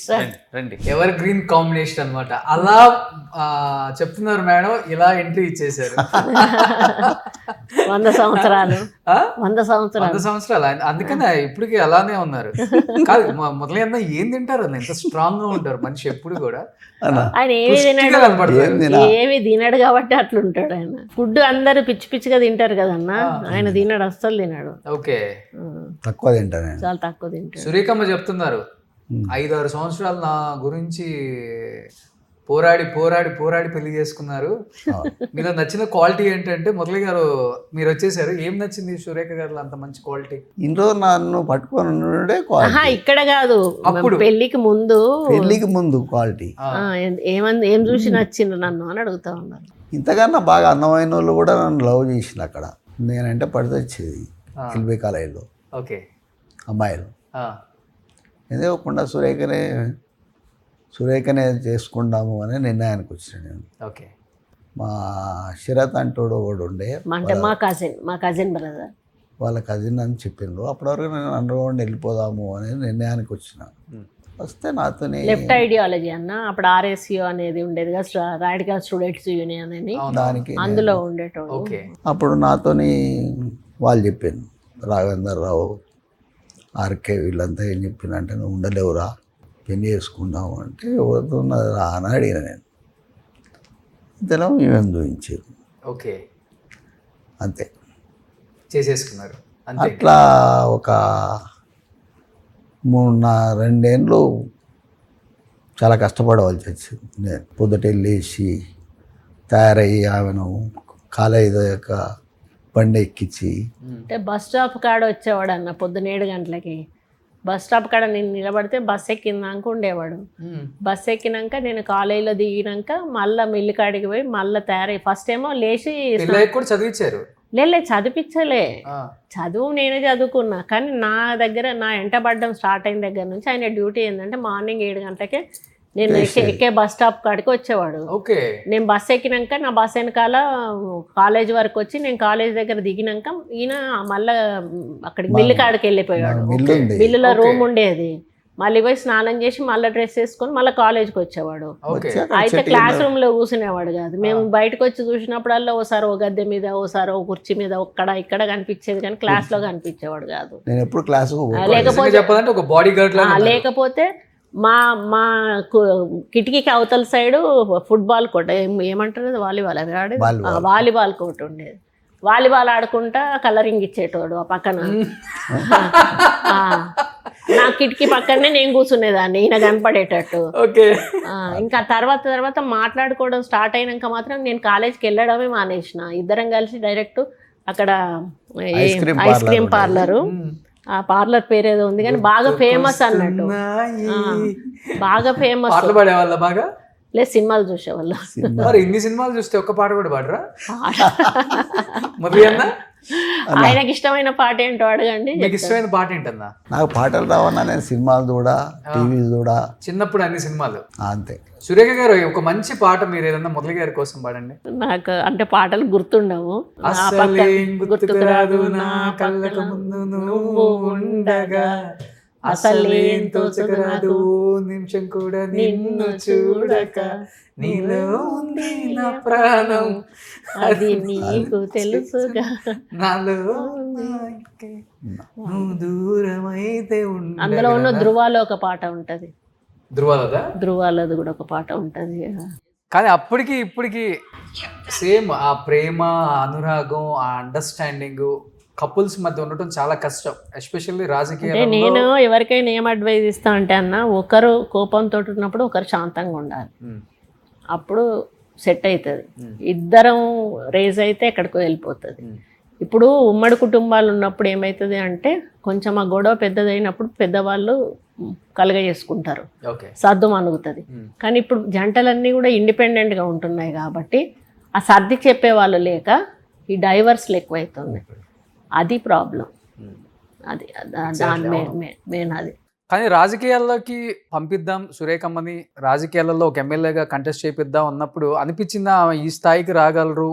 ఎందుకంటే ఆమె అసలు ఇంట్లో ఎప్పుడు ఇంట్లో ఉన్న వ్యక్తి, ఇంతగా మాట్లాడిన వ్యక్తి కూడా కదా బయటకు వచ్చి. ఆ రోజు నాది బీసీ జనరల్ అయింది, ఎంపీపీ జనరల్ అయితే నేను నిలబడతా అని ఐడియాతోని మళ్ళీ బీసీ లీడ్ చేసింది. ఓకే, అప్పుడు మా అన్నయ్య నేను కూర్చున్నాం, మరి ఏం చేద్దాం, మనం పాలిటిక్స్ను ఒకసారి మనం అనుకున్నాక ఎంపీపీ అవుతామని అన్నాక నేను వెంటనే రేఖమ్మ నిలబెడదామని. నాకేం తెలియదు, నాకేం చెప్పలే. ఓ రోజు ఏం చేసిండు, పొద్దున్నే లేచి తొందర తయారుగా అన్నాడు, తయారైన వంచనగిరికి పో అన్నాడు. ఎందుకు అన్న, ఏం లేదు వంచనగిరికి పోయి ఇట్లా ఈ ఒక్కొక్క ఇంటికి పోయి వాళ్ళ అక్క వాళ్ళని ఇట్లా ఒక 4-5 జమ చేసాడు. ఇంటికి వెళ్ళి ఏం లేదు ఇట్లా నేను ఎంపీటీసీగా నిలబడతానా, మీరు నాకు ఓటేస్తే నేను ఎంపీపీ అవుతా, మన ఊరికి అభివృద్ధి చేస్తా. ఈయన 3 ముక్కలు చెప్పిండు, పంపించిండు. మూడే చెప్పిండు. ఇక ఆ 3 ముక్కలు 10 ఇండ్ల వరకు తిరిగి వచ్చేసిన. ఇక తర్వాత నన్ను మళ్ళీ పంపలే, యునానిమస్ చేసేసిండు ఎంపీటీసీ. తర్వాత ఎంపీపీ కూడా యునానిమస్ అయిపోయింది. ఇంకా అప్పుడు కూడా ఏం చేసిండంటే అందరిలాగా వదిలేసేయలే నన్ను. తను ఏం చేసేదంటే గైడ్ చేసేది, నువ్వు స్కూల్స్ విజిట్ చేయి, అంగన్వాడీ అవి విజిట్ చేయి, నువ్వు మీటింగులు పెట్టు, అది చెయ్యి ఇది చెయ్యి అని చెప్పేసి అడ్వైజులు ఇచ్చుకుంటూ అక్కడ వెళ్ళినప్పుడు ఏం మాట్లాడాలి, ఏం చేయాలి, నాకు అసలు అప్పుడు ఐడియా కూడా లేదు. ఫస్ట్ నన్ను ఫెలిస్టేషన్ టీచర్స్ అందరు కలిపి చేసేటప్పుడు నేను పేపర్ మీద రాసుకొని వెళ్ళి స్పీచ్ చదివినాను. నాకు అంటే నాకు స్కూల్లో కొంత అలవాటే, నేను ఎలక్ట్రిషియన్ కాంపిటీషన్స్ అవన్నీ పార్టిసిపేట్ చేసేదాన్ని, స్కూల్ పీపుల్ లీడర్గా కూడా ఉండేదాన్ని. నాకు స్టేజ్ ఫియర్ లేదు, కానీ పొలిటికల్ నాలెడ్జ్ అనేది నాకు అప్పటికి లేదు. అందుకని ఎప్పుడు వెళ్ళినా కూడా ఇప్పటికీ కూడా కొన్ని చోట్లకి వెళ్ళేటప్పుడు చెప్తారు, ఇది ఇట్లా ఉంటుంది ఇట్లా అంటే కొన్ని ఇంపార్టెంట్ పాయింట్స్ తను ఫీడ్ తొందరపడద్దు, ఉంటే ఇట్లాంటివి మాట్లాడొద్దు, ఈ కామెంట్స్ చేయకు, అట్లాంటివి అంటే నా మెంటాలిటీ తనకు తెలుసు కాబట్టి ఒక్కొక్కసారి నేను ఎక్కడ ఇట్లాంటివి స్లిప్ అవుతానో అని ముందు జాగ్రత్తగా చెప్తారు. ఎవరి సక్సెస్ఫుల్ మెన్ వెనక ఒక ఉమెన్ ఉంటుంది అంటారు. ఇక్కడ ఒక సక్సెస్ఫుల్ ఉమెన్ వెనక 100% అన్న కొండా మురళి గారే. ఆయన లేకపోతే నేను ఇంత ధైర్యంగా, అంటే ఇప్పుడు నేను అదే అంటే మా పాప పాలిటిక్స్లోకి వస్తుందంటే నా వెనుక నాన్న ఉన్నాడు కాబట్టి నేను ఇంత ధైర్యంగా ఇక్కడికి రాగలిగాను. రేపు నువ్వు అట్లా అంటే సర్వైవ్ కాగలుగుతావు. ఫాలోవర్స్ ఇప్పుడు దానికి 80,000-90,000 వరకు ఉంటారు దాంట్లో ఫాలోవర్స్. దాంట్లో సో మీలాగే అంతా మాట్లాడటం కానీ డేర్ కానీ వచ్చిందా? ఇప్పుడు ఈయన ఆమె అడ్వైజులు తీసుకుంటాడు. ఇప్పుడు నేనే అడ్వైజ్ తీసుకుంటా పాప దగ్గర, ఏం చేయాలి బిడ్డ నిర్ణయం. అంటే వీళ్ళు రౌండ్ టేబుల్ కాన్ఫరెన్స్ పెట్టుకుంటారు, ఏదైనా నిర్ణయం తీసుకోవాలంటే వీళ్ళ అన్నయ్య బిడ్డ, మా అన్నయ్య ఈయన కూర్చొని నా బిడ్డే, ఓకే, ముగ్గురం కూర్చొని డిసైడ్ చేస్తాం.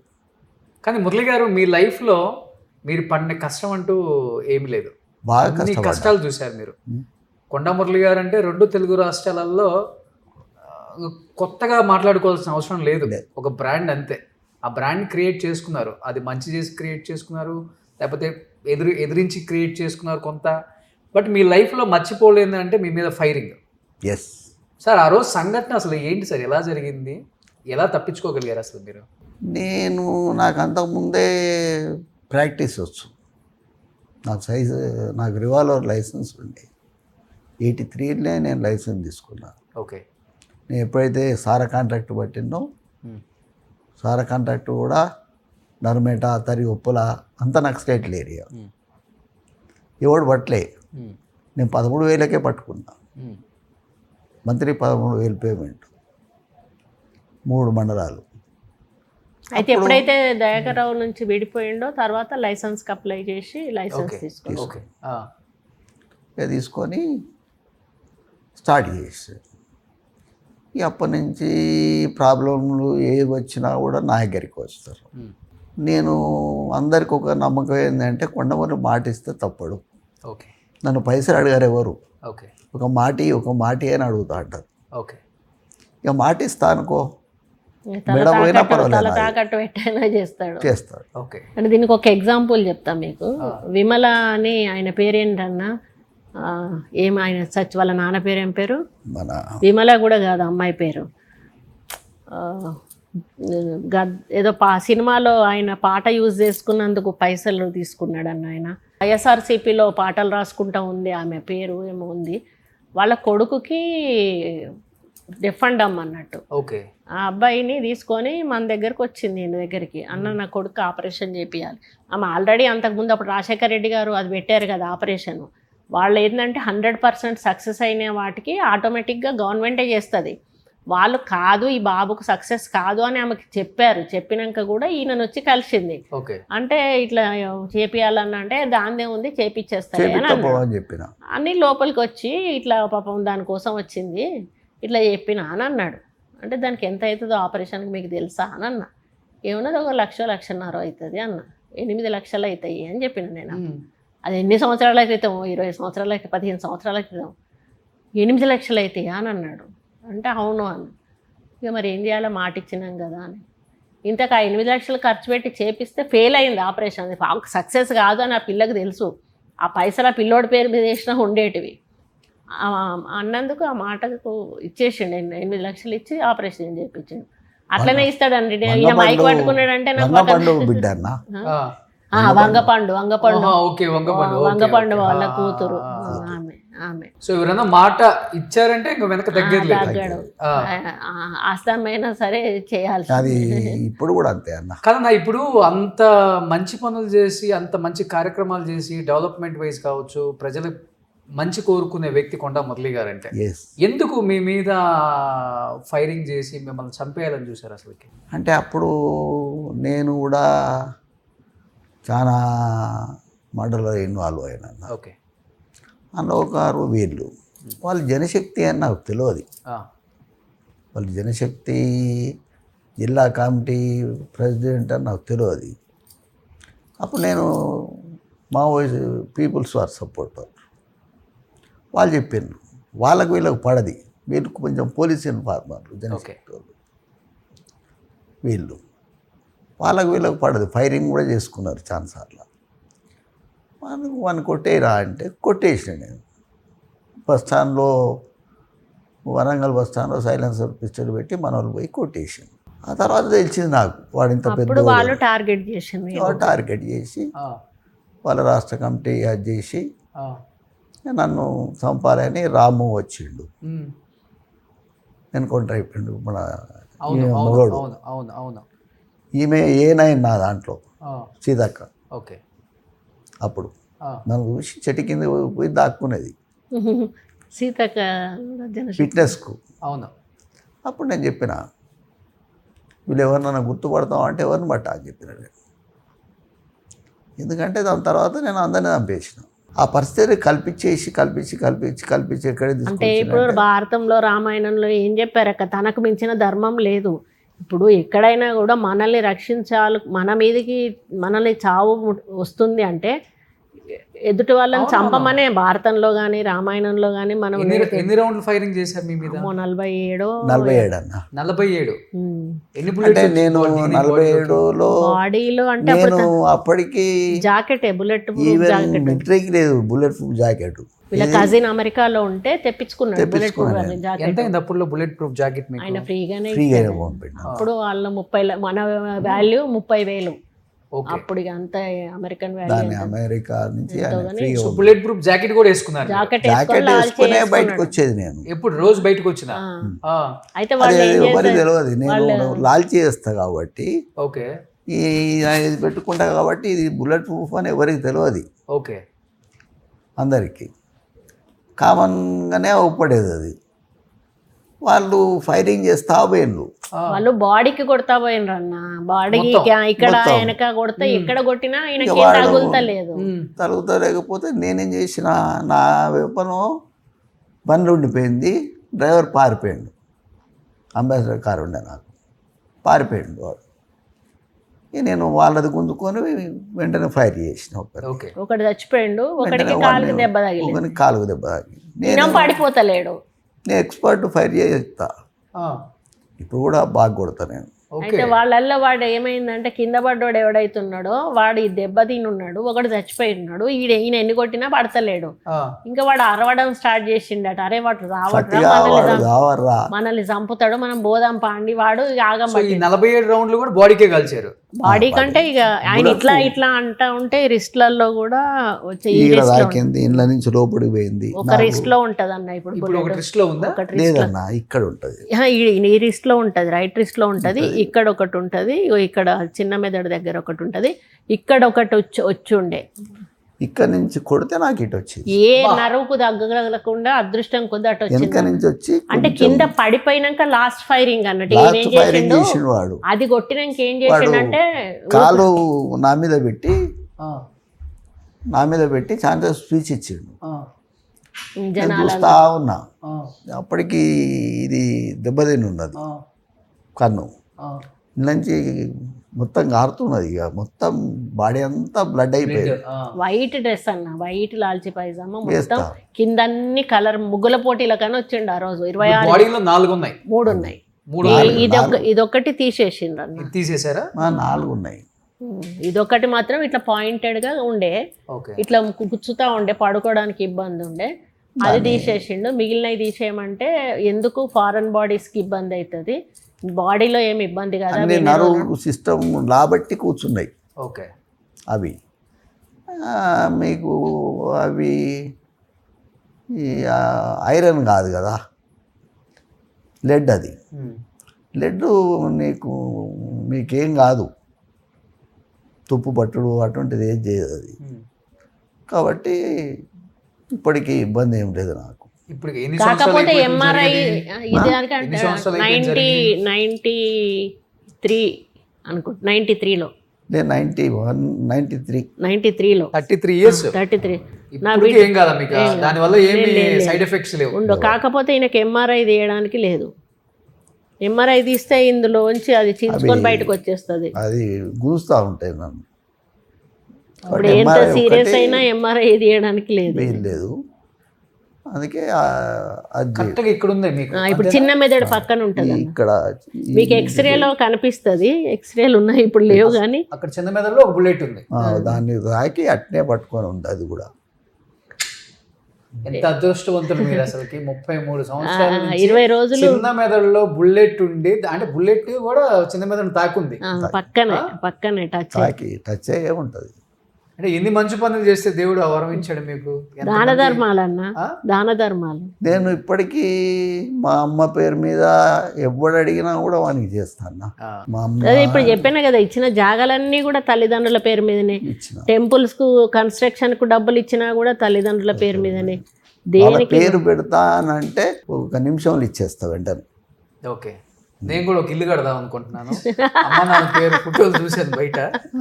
అదే అడుగుతాను. 1000 గజాలలో అమ్మ నాన్న పేరు బోర్డులు ముందే రెడీ చేపిస్తానన్నా. ఓకేనా? ఐఫై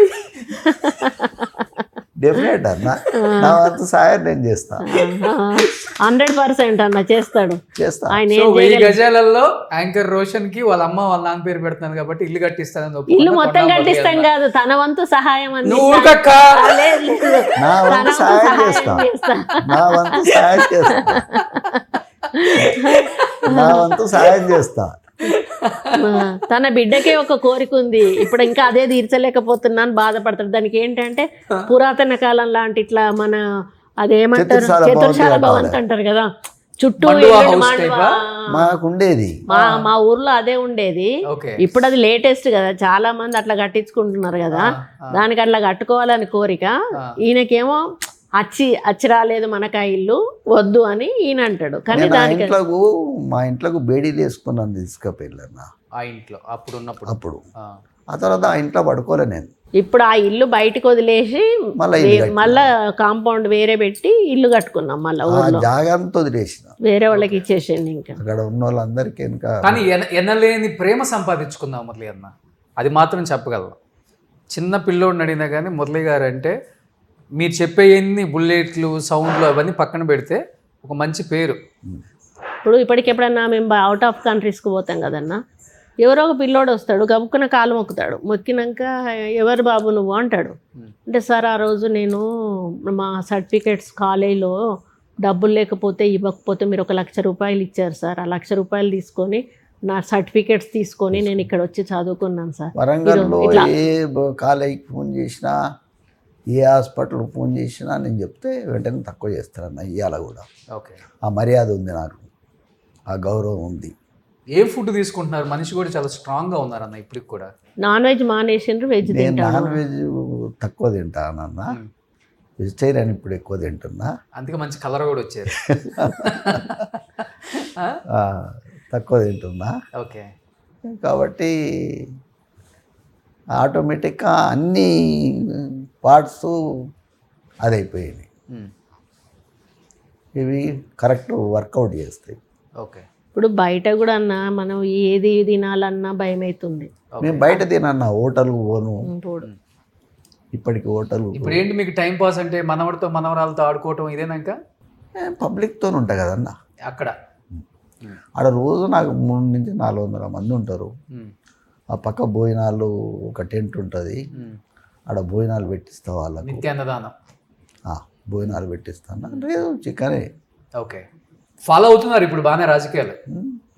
అన్న ఇంకా ఏదో ఒక ఎమ్మెల్సీ వస్తే బాగుండు, ప్రజలకు మంచి చేయాలని తపన అయితే ఉంది. అన్న ఎమ్మెల్సీ నాకు ఈ పదవులు ఇంపార్టెంట్ కాదు. నేను 2 సార్లు రాజీనామా చేసిన. మొత్తం భారతదేశం మొత్తంలో ఎవడు యునానిమస్ కాలే ఎమ్మెల్సీ. లోకల్ బాడీస్లో లోకల్ బాడీ నేనే అయినా, ఎవడు నామినేషన్ వేయలే. కేసీఆర్ ఆశ్చర్యపోయింది, అసలు ఎట్లా చేసినావు నువ్వు అని. కేసీఆర్ అదే అన్నాడు, రేపు పొద్దున పైసలు పంపుతా అన్నాడు. ఎంత ఒక 13 కోట్లు పంపుతా, కేసీఆర్ పైసలు ఇచ్చుట్లా గనుడు అన్న.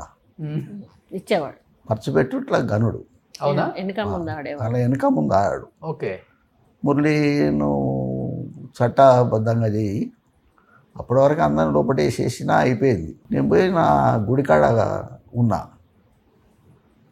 నేను ఎప్పుడైనా ఏం పని లేకపోతే సాయిబాబు గుడికాడికి ఆడికిపోయి మనం కన్స్ట్రక్షన్ చేసింది అన్న, ఒకసారి మీరు అక్కడికి రావాలి, చాలా బాగుంటుంది. 1 రూపాయి తీసుకోకుండా మొత్తం తనే పెట్టుకొని చేసుకున్నారు. ఇప్పుడు మెయింటెనెన్స్ కూడా మొత్తం తనే. ఇప్పుడు ఆ గుడికి ఏదన్నా ఒకటి చెయ్యాలి, మన తర్వాత మెయింటైన్ అవ్వడానికి ఎట్లా అనేది ఒకటి ఒక పర్మనెంట్ సొల్యూషన్. ఇప్పటికీ ఆయన ఆ తర్వాత నేను బయటకు వచ్చినాక అందరికీ కోర్టుకు పోయిండ్రు. నేను కోర్టుకు పోలే, నేను డైరెక్ట్ పోయి రాజీనామా చేసిన. రాజీనామా చేసినప్పుడు మా చైర్మన్ గౌడ్, ఆయన స్వామి గౌడ్, స్వామి గౌడ్ అదే అన్నాడు, ఒక బీసీలలో ఈ ధైర్యం ఎవరికి ఉండదన్నా అంటే నేను అదే చెప్పిన. అన్నా నేను వాళ్ళు పేరు మీద నేను గెలిచిన, నాకు అవసరం లేదు. మీరు చూసిన లీడర్స్లలో ది బెస్ట్ లీడర్ ముఖ్యమంత్రులు అంటే ఎవరి పేరు చెప్తారు మీరు? రాజశేఖర్ రెడ్డి. రాజశేఖర్ రెడ్డి గారు. రాజశేఖర్ రెడ్డి అటువంటి మనిషి ఇక దొరకడన్న ఎవరికి. ఓకే, అంత మట్టుకు గ్యారంటీ చెప్తా. ఆయన కూడా మనిషిని చూసి గుర్తుపడతాను, నువ్వు ఎందుకు వచ్చినావు, ఏ పని మీద వచ్చినావు. అంటే ఒక 100 మంది ఆడు ఉన్నారు అనుకోండి అన్న, ఓకే, అందులోంచి మీరు ఎప్పుడో ఒక సంవత్సరం క్రితం పోయి కలిసి ఒక పని చెప్పుంటారు. ఆ 100 మందిలోంచి ఆ రోషన్ ఇట్రా అంటాడు. ఓకే, 1 ఇయర్ తర్వాత మీరు పోయినాక ఆ రోజు మీరు చెప్పిన పనికి కూడా చెప్పి, ఆ రోజు ఆ పని చెప్పి ఫోన్ చేయించుకున్నావు కదా, అది అయిందా అని అడుగుతాడు. అంత మెమరీ ఉంటుంది ఆయన దగ్గర. సో ఎప్పుడు కృతజ్ఞత ఉంటుంది భావం ఆయన మీద. అంతే, అందుకే కదన్నా రాజీనామా చేసిన. మంత్రి పదవి రాజీనామా చేయించిన, నేను ఎమ్మెల్సీ వెంటనే రాజీనామా చేసిన. ఆ తర్వాత నాకు కిరణ్ కుమార్ రెడ్డి గారు వాళ్ళ బ్రదర్ను పంపిండు. ఓకే, ఇంకా నా ఎమ్మెల్సీ తీసేస్తా నోటీస్ ఇయ్యలే. అప్పుడు పంపిండు.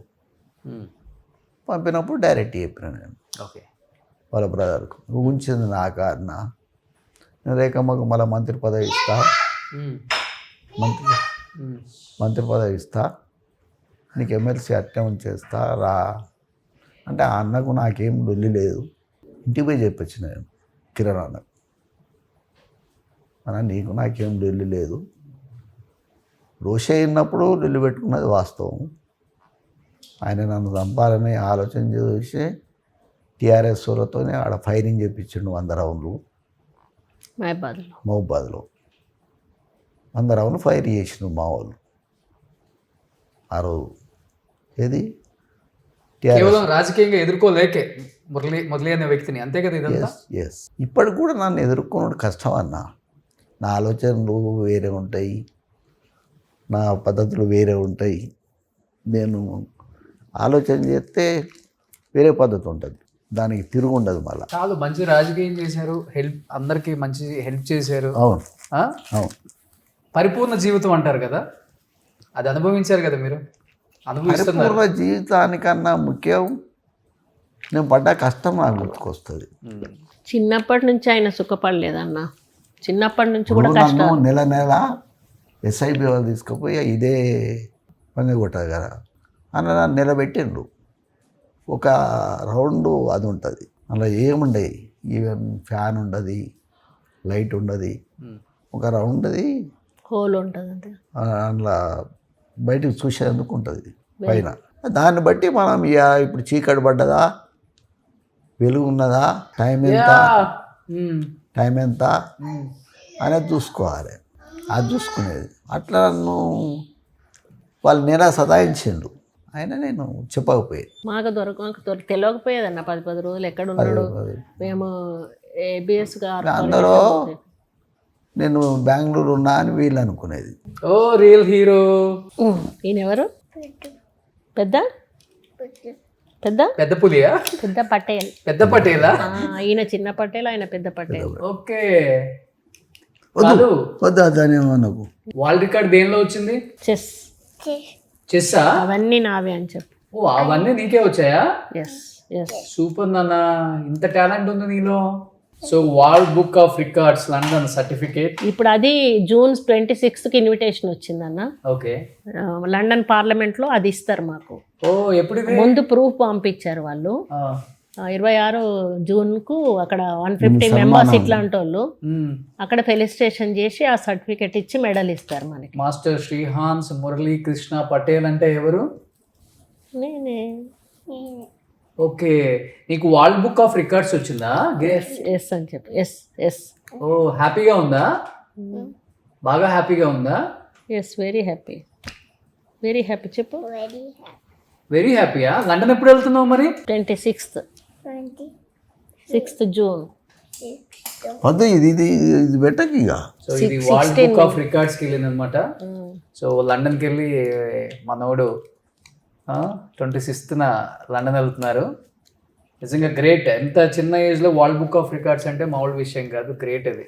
కానీ అంటే చిన్నప్పటి నుంచి యాక్టివిటీస్ నేర్పిస్తున్నారా తనకి? నా దగ్గర ఉన్నంతసేపు ఏదో ఒకటి మాట్లాడియడం. చిన్న పాప, మా పాప మనవరాలు కూడా అట్లాగే ఫాస్ట్ ఉండేది, కానీ దాంతో ఇట్లా చేపించే అవసరం రాలే. కానీ అది కూడా వేమన శతకాలు, సుమతి శతకాలు వస్తే అన్నదానికి. సురేఖ గారు, సో ఇంత అంటే రాజకీయ జీవితం పక్కన పెడితే ఒక మంచి గొప్ప జీవితాన్ని చూశారు.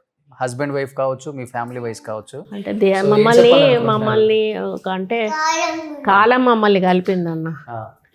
ఆయన ఎక్కడున్నాడో నేను ఎక్కడున్నానో ఒక ఎడ్యుకేషనల్ సెంటర్ ద్వారా మేము కలవడము, అది యాదృచ్ఛికమైనా కూడా ఈరోజు ఈ స్టేజ్కి నేను ఒక గుర్తింపు పొంది దేశ విదేశాల్లో కూడా కొండా సురేఖ అనే పేరు నాకు వచ్చింది అంటే బికాస్ ఆఫ్ ఆయన్ని పెళ్లి చేసుకున్నందుకే 100%. ఇప్పుడు ఆంధ్ర వాళ్ళందరూ నన్ను బావా అని పిలుస్తారు, యూనివర్సల్ బావా అందరికీ కూడా.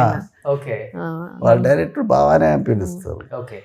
బావా అంటారు. ఒకవేళ మేము పోతే కట్నాలు పెడతారు, పైసలు పెడతారు, ఉట్టి బట్టలు పెట్టడమే కాదు డబ్బులు కూడా పెడతారు. వద్దంటే లేదు లేదు మా ఇళ్ళల్లో తీసి పెడతాం, మా ఆడబిడ్డలకి మీరు తీసుకోవాలంటారు. చాలా సింపుల్ గా ఉంటారు సురేఖ గారు. మీరు పెద్దగా బిల్డప్, చీరలు, బంగారాలు, వజ్రాలు ఎప్పుడు చూడలేదు అంటే మా ఆయన అదే అంటాడు, నీకు వచ్చిన పేరే దాంతో నువ్వు సింప్లిసిటీకి ఉంటావు కాబట్టి. నేను ఎప్పుడన్నా జోక్గా అడుగుతా అన్నట్టు, నాకు ఒక డైమండ్ గాజులన్నా ఏమన్నా చేపియరా, ఎప్పుడన్నా ఒకసారి అన్న అడిగినరా, ఈ నగ కావాలి ఆ నగ కావాలి అంటే, నువ్వు ఏది లేకుండా ఉంటేనే నీకు ఈ పేరు ఉంది, నువ్వు ఏం వేసుకున్నా కూడా నీకు ఆ పేరు ఉండదు. ఈరోజు రాజకీయాలలో నీకు ఇంత మంచి పేరు వచ్చింది అంటే బికాస్ ఆఫ్ నువ్వు నీ సింప్లిసిటీగా నువ్వు ఉండడమే. ఒకరోజు రెడ్డి గారు కూడా అంతే, అప్పటి నుంచి ఇప్పటికి అదే సింప్లిసిటీ. మీ మెల్లో ఆ చైన్ తప్పితే నేను ఎప్పుడు హడావుడిగా డైమండ్ ఎప్పుడన్నా బోనాలు కానీ అట్లాంటివి అయినప్పుడు అట్లాంటి తప్ప నా బిడ్డ ఫోర్స్ వేస్తుంది, అప్పుడు వేసుకుంటా తప్పితే ఇంకా తక్కువ. చీరలు కూడా అంతే చాలా సింపుల్ హెవీ. నేను అన్న 6,000-7,000 మ్యాక్సిమం 10,000 దాటిందంటే నాకు ఇంకా మనసు ఒప్పదు ఆ చీర కొనడానికి. అది వేసుకుంటే నాకే బరువు అనిపిస్తుంది అన్నట్టు, ఆ రేంజ్ పెట్టుకుంటాను నేను. ఇప్పుడు ఇది నచ్చింది అనుకోండి, ఈ శారీ నాకు నచ్చే రేట్లో ఉందనుకోండి, ఇందులో నాకు నచ్చిన కలర్స్ అన్నీ తీసుకుంటా. చాలామంది ఒకటే తీసుకోనుకుంటారు, కానీ ఈ డిజైన్లో నాకు ఎన్ని నచ్చితే అన్ని తీసుకుంటా. అందరు అదే అంటారు, ఎందుకు అట్లా తీసుకుంటావు అంటే నాకు అదొక అలవాటు అన్నట్టు. ఈ డిజైన్లోనే నాకు 10 చీరలు ఉన్నాయి అనుకోండి, 10లో ఒక 5 కలర్లు నచ్చితే 5 తీసేసుకుంటా నేను. అట్లా తీసుకొని పెట్టుకుంటా అన్నట్టు. కొనను అస్సలు కొనను. చాలా సింపుల్ గా ఉంటారు, చీరలు అంతే ఉంటాయి, జ్యువెలరీ వేసుకోరు, డైమండ్స్ వేసుకోరు, మట్టి గాజులు మంచిగా వేసుకుంటారు నిండుగా. ఇంక ఈ మధ్యలో తగ్గించాను, ఇంకెక్కువ వేసుకునేదాన్ని. ఈ మధ్యలో కొంచెం అంటే ఇక మాకు ఓల్డ్ ఏజ్ వస్తా అంటే మాకు కొంచెం ఇరిటేషన్స్ ఉంటాయి కదా, ఇప్పుడు తగ్గించాను. లేకపోతే డజన్ వేసుకునేదాన్ని ఇక్కడ నుంచి ఇక్కడ వరకు. అదే చాలా సింపుల్ గా ఉంటారు, ఆ బొట్టు పెట్టుకోవటం, కుంకుమ పెట్టుకోవటం కానీ, తాలి బొట్టు వేసుకోవటం కానీ చాలా సింపుల్. అంటే అందరూ తాలిబొట్లు కూడా వాళ్ళ హస్బెండ్స్ పెట్టిన అంటే చెడగొట్టి కొత్తగా చేయించుకున్నావా ఎవరినైనా అడగండి, ఎవరు ఒరిజినల్ హస్బెండ్ కట్టిన తాలిబొట్లు ఇప్పుడు ఎవరి దగ్గర ఉండవు. బట్ నేను కానీ నేను అవే ఉంచుకున్నా ఇప్పటి వరకు. గ్రేట్. ఎవరు నమ్మరు, చాలా మంది అదే చూస్తారు కదా. ఇగో ఇవి మురళి గారు కట్టినవి, అవే ఆయన కట్టినవి. ఎన్ని సంవత్సరాలు అయిపోయింది?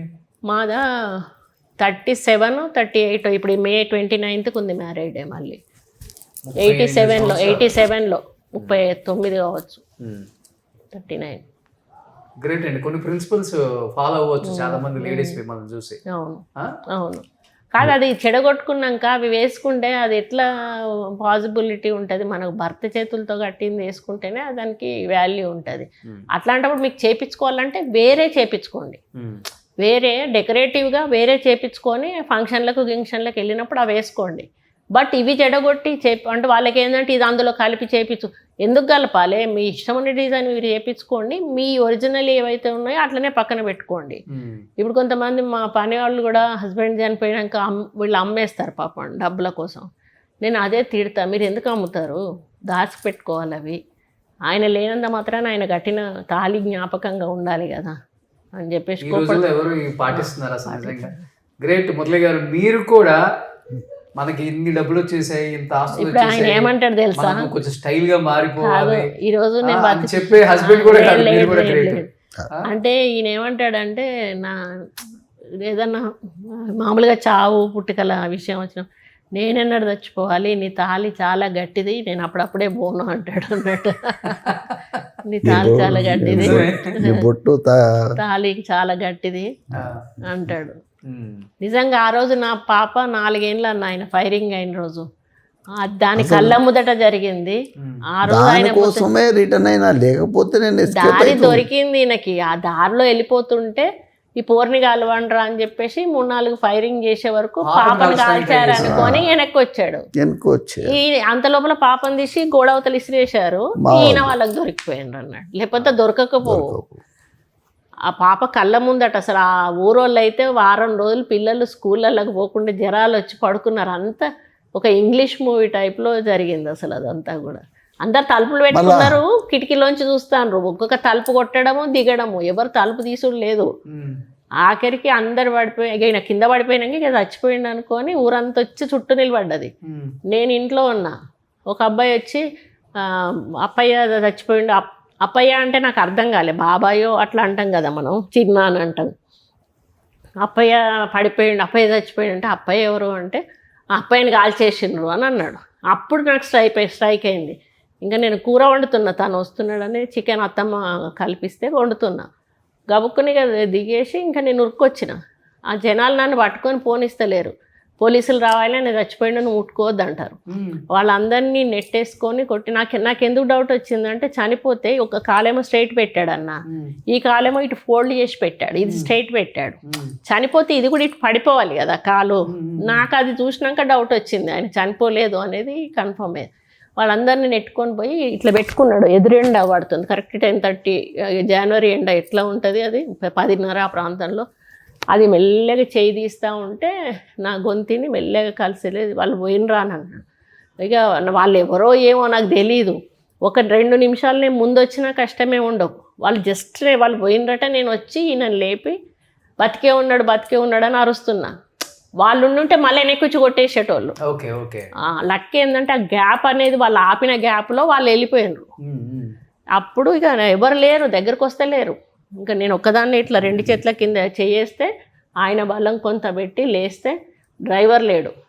ట్రాక్టర్ ఉండే అక్కడ, ట్రాక్టర్లో వేసి ఇంకా తీసుకొస్తూ ఉంటే ఇంకా బ్లీడింగ్ ఎక్కువైపోతుంది అది ఎత్తేస్తూ ఉంటే. మధ్యలో మంచినీళ్ళు అడిగిండు ఊర్లోనే, అసలు పోయకూడదంట నీళ్ళు పోసాం. ఇక గేట్ వరకు వచ్చే వరకు ఇప్పుడు ఏ ప్రోగ్రామ్కి ఈయన వచ్చాడో ఆ లేడీస్ ఒక ఫియట్ కార్ తీసుకొని వస్తున్నారు. ఇంకా గేట్ పడింది, రైల్వే గేటు. నేను ఇందులోంచి దుంకి అటు దాటిపోయి వెళ్ళి వాళ్ళని కాళ్ళు మొక్కడం స్టార్ట్ చేసిన. మీ బండి ఇవ్వండి, మా ఆయన చచ్చిపోతాడు ఇట్లా అని అంటే, అయ్యో మేడం అట్లా అడగకండి, ఆయనకు వస్తే సార్ ప్రోగ్రామ్కి మేము వస్తాము తీసుకుపోండి అని ఇళ్ళ నుంచి అందులోకి షిఫ్ట్ చేసినాము. నా మీద తల పెట్టి ఆయన వెనక సీట్లో కూర్చోబెట్టి ఇంకా ముందట అది పోతుండే ఏమైందంటే హార్న్ స్టక్ అయిపోయింది. వాడు ఏదో చేయబోయి ఆ వైర్ కూడా వేకిండు. ఇంకా హార్న్ లేదు, పోతుంటే హార్న్ అనడానికి లేదు. ఇక ఇంట్లోన్న పిల్లోడే జరగండి అనుకుంటా సండే ఎంజిఎంకి తీసుకుపోయినాం. ఎవరు లేరు డాక్టర్స్. షేవింగ్ ఒకటి చేసిండ్రు, ఎక్స్రేలేనా ఇప్పుడు సీటీలు ఇట్లా లేవు కదా, ఎక్స్రే తీద్దామనేసరికి టైం కరెంట్ పోయింది. కరెంట్ పోతే మళ్ళీ కరెంట్ ఆఫీస్కి పోయి కరెంట్ ఆన్ చేయించి మళ్ళీ తీసినాక లేదు హైదరాబాద్ తీసుకుపోవాలి అని అన్నారు. అక్కడ స్టార్ట్ అయితే ఇక్కడికి వచ్చే వరకు 5:30 అయిందన్న. 5:30 ఊర్లోకి రాకముందు అయితే మొత్తము ఇక్కడికి వచ్చే వరకు 7-7:30 అయింది. గంట మళ్ళీ ట్రాఫిక్లోనే గంటన్నర పట్టింది. కథం ఎవ్వరు కూడా పట్టించుకోరు. ఇంకా అక్కడ హాస్పిటల్కి వెళ్తే లేదు ఇది మెడికల్ లీగల్ కేసు, మేము పట్టుకోము అని చెప్పి. ఇక ఆఖరికి మళ్ళా వాళ్ళతోటి వీళ్ళతోటి ఫోన్లు చేపించి బెడ్స్ లేవంటారు, లేకపోతే ఎవరు ముట్టుకోరు, ఎవరు ట్రీట్మెంట్ ఇయ్యరు. అప్పటికే కన్నింత వాసిపోయింది తగిలి. ఇక ఆఖరికి ఒక పేషెంట్ లోపల చనిపోయినాక అప్పుడు ఈయనను స్ట్రెచర్ నుంచి లోపలికి షిఫ్ట్ చేసింది. సో ప్రజలు అంటే వాళ్ళ ఆశీర్వచనాలు కావచ్చు, లేకపోతే వాళ్ళ అంటే ఇంత దూరం రావాలంటే మామూలు విషయం కాదు. అంటే ఎవరికైనా ఒక లీడర్ ఉంటాడన్న. ఏ లీడర్ లేకుండా స్వతహాగా ఒక బీసీగా ఒక మారుమూల పల్లెటూరు ప్రాంతం నుంచి ఈ స్థాయికి ఆయన రాగలిగినాడు అని అంటే దాని వెనకాల ఆయన ఎంత కృషి, ఆయన పట్టుదల అదంతా ఉందో ఒకసారి ఆలోచించాలి. ఎవరికైనా ఒక గాడ్ ఫాదర్ అనేవాడు ఉంటాడు, కానీ ఈయనను అనగదొక్కేదానికి చాలామంది దొరలు ప్రయత్నం చేసినా కూడా వాళ్ళని ఎదిరిగి ఇక్కడ వరకు రాగలిగాడు అంటే ఇట్స్ నాట్. ఫ్యూచర్ గోల్స్ ఏంటి మురళి అన్న? ఇంకా ఏం చేయాలని రాజకీయాల్లో కానీ లేకపోతే? అన్న నాకు స్వతహాగా కోరికలు ఉండే అన్న. నాకు బీదులకు బాగా సాయం చేస్తాను. చెప్పాను నీ ఆడికి జాతీయ జెండా ఎత్తా నేను. ఎందుకంటే ఉంటుంది కదా అట్లా లేనోడు లేని పద్ధతిలో ఉన్నాడు ఎదిగిపోతున్నాడు. మన పరిస్థితి ఏందన్నా, ఎలా ఇల్లు ఇస్తుండు, నేను విమర్శించుడు కాదు, ఇల్లు ఇస్తుండు. 100 గజాలు ఉంటేనే ఇల్లు ఇస్తుండంటే వాళ్ళు 50 గజాలలో చీరలు కట్టుకొని ఉంటుండ్రు ఇంటి చుట్టూ. ఆ రేకుల షెడ్డు ఏడా ఇబ్బంది పెడుతుందో అని వాళ్ళ పరిస్థితి ఏంది? తప్పు కదన్న అది. ఇంకా ప్రజలకు మంచి చేయాలి, అదే మీ తపనంతా. రాజకీయాల్లో ఉన్నా ఉండకపోయినా ప్రజలకు మంచి చేయటం. రాజకీయాల మీద నాకు ఇంపార్టెన్స్ ఇవ్వన్న, అవే వస్తాయి. నేను ఒకరి దగ్గరికి పోను, నేను లాబింగ్ అనేది తెలియదు అన్న మొదటి నేను పోను. నేను ఇప్పటివరకు గాంధీ భవన్ పోయిందే 3 సార్లు. రాజశేఖర్ అని ఉన్నప్పుడు రెగ్యులర్ పోయేది. నన్ను టీఆర్ఎస్ ఉన్నప్పుడు హరీష్ అన్న బతిలాడేది, మావాడు అడుగుతాడు ఒక్కసారన్నా మీటింగ్కి వచ్చి, మావాడు అడుగుతాడు ఒకసారన్నా మీటింగ్కి వచ్చి అంటే ఒక్కసారి పోయినా. ఏది టీఆర్ఎస్ పార్టీ ఆఫీస్ మీటింగ్. అజాత శత్రువులే. అన్ని రాజకీయ పార్టీ వాళ్ళు మిమ్మల్ని ప్రేమిస్తారు, రాజకీయ నాయకుడిగా మిమ్మల్ని ఎప్పుడు చూడలేదు ఎవరు కూడా. సో ప్రజలు కూడా అదే విధంగా చూస్తారు. మురళీ అన్న దగ్గరికి వెళ్తే న్యాయం జరుగుతుంది, ఆయన చేతనైంది ఆయన చేస్తాడు, సహాయం కూడా అనేది ఒక పేరే ఉంది. ఆ పేరుని అలానే కొనసాగించుకోవాలని, మీరు కూడా అలానే దేవుడి ఆ బ్లెస్సింగ్స్తో ఇన్ని సంవత్సరాలు చాలా హ్యాపీగా, ఆరోగ్యంగా, సంతోషంగా ఉన్నారు. 100 సంవత్సరాలు పూర్తి చేసుకోవాలని మనస్ఫూర్తిగా కోరుకుంటున్నాను. సో 60 దాటినా కానీ బాగా మెయింటైన్ చేస్తున్నారు, ఇలానే ఉండాలి. డైట్ ఏం ఫాలో అవుదా మీరు? లేదన్నా, ఏది ఉంటే తింటారు, ఏది ఉంటుంది అయినా బాగా మెయింటైన్ చేస్తున్నారు కదా. ఎక్సర్సైజ్ చేస్తారు అంతే. వాకింగ్ చేసేదాన్ని 5 నేను కిలోమీటర్లు వాకింగ్ చేస్తాను, ఈయన చేస్తారు. ఇప్పుడు కూడా చేస్తాను. నేను చేయడం మానేసాం, మంత్రి అయిన కంచి, లేకపోతే రోజు 5 నేను కిలోమీటర్లు. గెస్ట్ హౌస్లో బాగా చేస్తాను. గెస్ట్ హౌస్ పోతా. మా అమ్మ ఊళ్ళో వ్యవసాయం కోసం ఆడ ఉంటే ఇబ్బంది అని వరంగల్కి పట్టుకొచ్చుకున్నా. చెప్పిన 1,20,000 పెట్టి ఎకరం కొంటే ఇప్పుడు 70,000 గజమైంది అది. 9 ఎకరాలు. ఓకే, అట్లా నాకు కలిసి వస్తాయన్న. మంచి చేస్తే కలిసి వస్తుంది. భూమి అంటే పిచ్చి, జాగ అంటే పిచ్చి. ఈయన ప్రాపర్టీస్ అంటే భూములు కొంటాడు, జాగాలు కొంటాడు అంతే తప్పితే బిల్డింగులు కొని ఇన్కమ్లు వచ్చి అట్లా సోర్స్లు వచ్చేటి కొనమంటే అసలు కొనడు. భూమి రేపు ఇవాళ ఇంత ఉంటే దానికి డబుల్ వస్తుంది మనకి. ఓకే. అయితే నా బిడ్డ ఒక టీవీ కొన్నదన్న. అప్పుడు ఫస్ట్లో వచ్చేటి ఇట్లా కింద వరకు బాక్స్ అప్పుడు స్టార్టింగ్లో వచ్చినాయి టీవీ. 1,00,000 రూపాయలు, 1,05,000 ఎంతో ఆ టీవీకి. నా బిడ్డ అడిగినందుకు బిడ్డకు కొనియాలి కదా అని చెప్పేసి కొనిచ్చిండు. ఇప్పుడు అది ఎక్కడో ఉంది, ఇక్కడో ఇప్పటికి ఉంది ఆ టీవీ. అది కనపడ్డప్పుడల్లా అంటాడు, ఆ 1,00,000 పెట్టి ఆ రోజు 5,000 10,000 ఎకరం ఉంటుంది, కొనుంటే ఇప్పుడు ఈ రోజుకి ఎన్ని కోట్లు అయి ఉంటుంది. ఇప్పుడు దాన్ని 500 కూడా ఎవడు కొన్నాడు కదా, అంతే కదా. సూపర్. అదే మీ ఆలోచనలు అప్పుడు అలానే ఉండేవిలే, భూముల మీద ఎక్కువ పెట్టేవాళ్ళు. ఎనీహావ్ చాలా హ్యాపీ లైఫ్, ఏమీ రిగ్రెట్స్ లేవు లైఫ్లో, ఇది లేదు అది లేదని, ఇలానే ఉండాలని, ప్రజలకు ఇంకా మంచి చేయాలని. సో అజాత శత్రువుగా పేరుంది కాబట్టి సో మీరు ఇలానే కొనసాగాలని సో మనస్ఫూర్తిగా కోరుకుంటున్నాను. అన్ఎక్స్పెక్టెడ్గా వచ్చినా కానీ రైట్ టైంలో వచ్చారు, అదృష్టవంతులు. ఆయన ఎవరికి దొరకడు. ఇప్పుడు నేను ఇంట్లోకి వచ్చిన తర్వాత 2 అదృష్టాలు జరిగాయి. ఒకటి లెగ్ పెట్టగానే ఏదో స్కూల్లో వచ్చింది, ఇంకొకటి అన్న వచ్చాడా. సో ఆ అన్న రాగా మళ్ళీ నాకు కూడా ప్రామిస్ చేసేసాడు ఇల్లు అని. ఇల్లు ప్రామిస్ అంటే సాయం చేస్తానా, నువ్వు మళ్ళా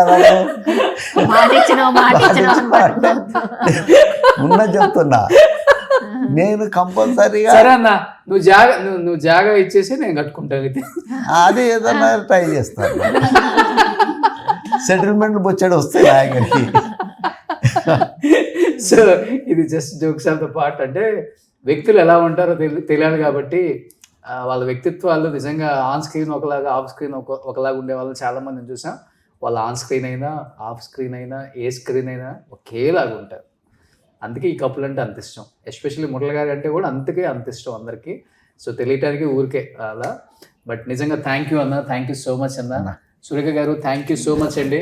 కార్యక్రమం స్టార్ట్ అయింది కాబట్టి సరస్వతి అంతా కూడా ఇంకా జయప్రదం చేయాలని మనస్ఫూర్తిగా కోరుకుంటున్నానండి. సో ఇద్దరికి చాలా చాలా థ్యాంక్స్. సుమన్ టీవీలో మీ పర్సనల్ అండ్ బిజినెస్ ప్రమోషన్స్ కోసం కింది నెంబర్కి కాంటాక్ట్ చేయండి.